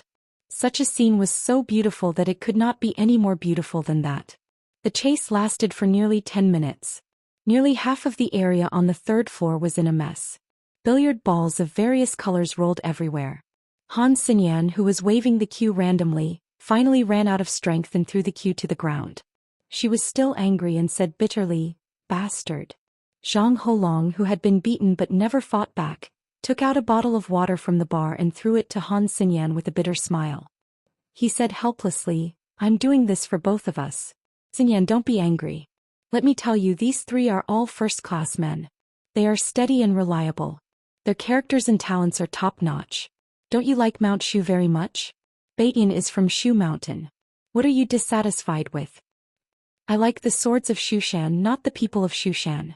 "What do you mean, you bastard? Do you want your friend to F***ck me?" Han Xinyan widened her watery eyes and said angrily, "Are you asking for a beating? This is for your own good." Zhang Holong felt a headache coming on. "Look, Xinyan, as long as you find a boyfriend, my mom won't have to stare at you all the time and want you to be her daughter-in-law. Moreover, the person I found for you is absolutely reliable. Absolutely reliable. Yo, you're pretty smart. How did you come up with such a good idea? I didn't realize it before. Do you have any good ideas? Tell me about it." As Han Xinyan spoke, she took out another cue and smiled sweetly. "Look for him. At this critical moment, Zhang Holong really did not care about loyalty at all. He directly pointed at Li Beiyin and said, "This is my cousin's brother and also my elder brother, Li Beiyin, the great void sword master of Mount Shu. He said he was here to get a girl. To get a girlfriend and the best one. I had no choice but to find you. It just so happens that you also like Mount Shu." Li Beiyin shivered all over. Before he could scold Zhang Holong for being immoral, Han Xinyan had rushed over with the cue in her hand. "You want to get a girl, right? Great void sword master, right? Come on, I'm right here. You can get a girl." Li Baitian's reaction was exactly the same as Zhang Holong's. He covered his head and fled like a rat, howling, "That guy didn't say it was you. I was tricked. Damn little throat dares to trick me." "Wait and see." Li Tianlan subconsciously lit another cigarette. Looking at the farce in front of him, he said helplessly, "Beiyin knows her? I haven't seen her, but I should have heard of her." Ning Qianqing smiled and sat down beside Li Tianlan. He watched the scene in front of him with relish. He raised his chin and nodded at Han Xinyan, whispering, "Her father is Han Donglu." "Who is Han Donglu?" Li Tianlan looked curious. He knew Zhang Holong, but he had never heard of Han Donglu and Han Xinyan. Most of the information Qin Weibai showed him yesterday was about the people inside the Sky Academy. Very few people were involved in the outside world. Zhang Holong or the Zhang family was highlighted by Qin Weibai because of his relationship with Ning Qianqing. The Zhang family of Huating. Nowadays, Huating was full of undercurrents and wealthy families, but the Zhang family was definitely one of the most powerful wealthy families in Huating and an important part of the Southeast Group. 5 years ago, the Southeast Group headed by the Wang family of Beihai suffered a major setback. Huating, which they had always regarded as their back garden, was lost and occupied by the Prince Group. The symbolic event was the early retirement of the Zhang family. The early retirement of the old man meant that the Southeast Group had directly lost the absolute initiative in Huating. Although the old man of the Zhang family had retired, his influence in Huating had not been eliminated. His descendants had also advanced further in their official careers because of the old man's retirement, and even had a huge room for improvement. Zhang Holong was the heir of the Zhang family in Huating. His father was a senior political official and his mother was Ning Qianqing's aunt, Ning Xini, the vice president of Huating University, the dean of the business school and a famous economist in Zhengzhou State. When Li Tianlan heard about the Zhang family yesterday, he didn't feel anything. But he didn't expect to meet the heir of the Zhang family only one day later. While sighing about fate, he listened to the conversation between Zhang Holong and Han Xinyan. The Zhang family seemed to want to matchmake Han Xinyan and Zhang Holong, but neither of them seemed to feel anything. That was why today's farce happened. Han Xinyan. Han Donglu. Li Tianlan thought about it carefully and confirmed that the names of these two people were not on yesterday's information. But from Ning Qianqing's tone and Han Xinyan's attitude, he knew that the Han family was probably not weaker than the Zhang family. Ning Qianqing glanced at Li Tianlan and said in a strange tone, "You should have heard of the Flourishing Age Fund, right? Han Donglu is the founder of the Flourishing Age Fund." "I haven't heard of it. Tell me in detail." Li Tianlan took a drag and said with a smile. The real wealthy families in Huating were still far away from him, but it seemed good to have a taste of them in advance. "I don't know much either." Ning Qianqing shook his head. Han Donglu can be said to be the biggest financial tycoon in Zhengzhou State. He has set off several international financial storms. The liquidity he controls is extremely terrifying. Conservatively speaking, Han Donglu can at least directly or indirectly influence the flow of trillions of funds. He is a real financial tycoon. The financial crisis of several countries in Southeast Asia a few years ago seemed to be led by the Flourishing Age Fund. Not only in Huating but also in the entire Zhengzhou state, Han Donglu has a strong influence. Indeed. Li Tianlan laughed softly. The cruelty of the currency war is even more painful than the real war. However, although Han Donglu is internationally notorious, he is a famous philanthropist in Zhengzhou state. He is kind and generous and has close contacts with the important figures of the 6 groups in Zhengzhou state. But he doesn't take a clear side. He is considered a neutral wealthy family.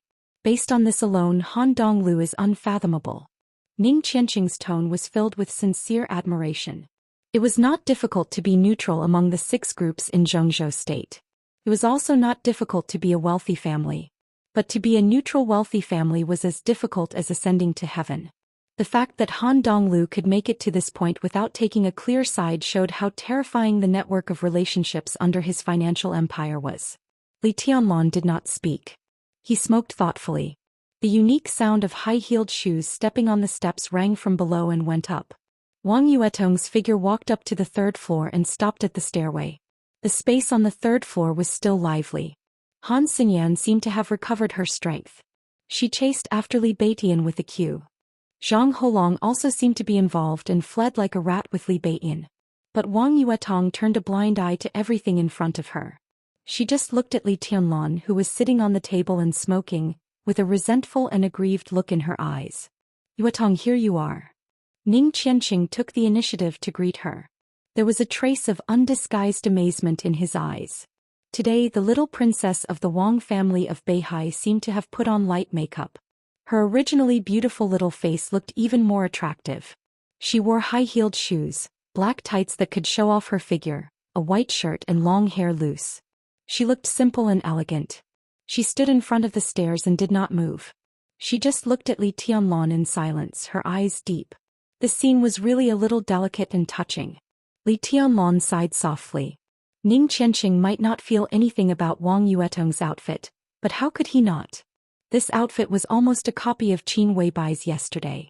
Wang Yuetong might not have Qin Weibai's calmness and magnanimity in her coldness, but her slightly mature and simple dress also added a little bit of youthful charm to her whole person. She was naturally beautiful, but he could not figure out why Wang Yuetong deliberately competed with Qin Weibai. Thinking of Yu Donglai's words, he suddenly had a headache. Did I really overreach myself? He really did not mean to play hard to get. In this situation, Li Tianlong, a virgin who had just lost his virginity last night, really had no way to deal with it. "I'll go and mediate." Ning Qianqing was not stupid. He naturally felt the subtle atmosphere between Li Tianlong and Wang Yuetong. He coughed, turned around and directly slipped away. Li Tianlong sat quietly where he was and smoked without saying a word. Wang Yuetong looked at him for a while and bit her lip. But she still walked up to him and said softly, "Senior brother." Li Tianlong glanced at her and nodded but did not know what to say. The relationship between the two seemed to be a little awkward. How's your injury?" Wang Yuetong said softly, "I brought a few kinds of medicine and some medicinal materials. They're in the car. I'll give them to you later." "No need." Li Tianlong shook his head and looked at Wang Yuetong. He deliberately said in a more polite tone, "My injury has healed, thank you." Wang Yuetong wrinkled her nose and her eyes became more and more resentful. Her voice trembled slightly as if she was trying hard to suppress her inner emotions. She said in a trembling voice, "I don't like you to say thank you." "Thank you." Li Tianlong was silent for a long time but still said softly. Wang Yuetong did not speak anymore. She just looked at Li Tianlong with stubborn eyes. Li Tianlong took a big drag on the cigarette, and then lit another one after he finished it. It was hard to describe his feelings in this kind of resentful and stubborn eyes. He really wanted to tell Wang Yuetong his identity. He really wanted to tell her that it was the best result, that they owed each other nothing. He really wanted to tell her that he could not join the Wang family of Beihai. He really wanted to. But he could only think about it. Li Tianlong admitted that he could not bear the possible consequences if he said it. The cigarette was about to burn out. Li Tianlong's calm face also became cold. He suddenly got up, avoided Wang Yuetong and said flatly, "Sorry, I need to go to the bathroom." He nodded and directly turned around. Behind him, Wang Yuetong grabbed his arm. Her hand was delicate and slender, but she pulled Li Tianlong's arm very hard. Her voice with a sobbing tone sounded behind him. It was soft and weak, but every word hurt his heart.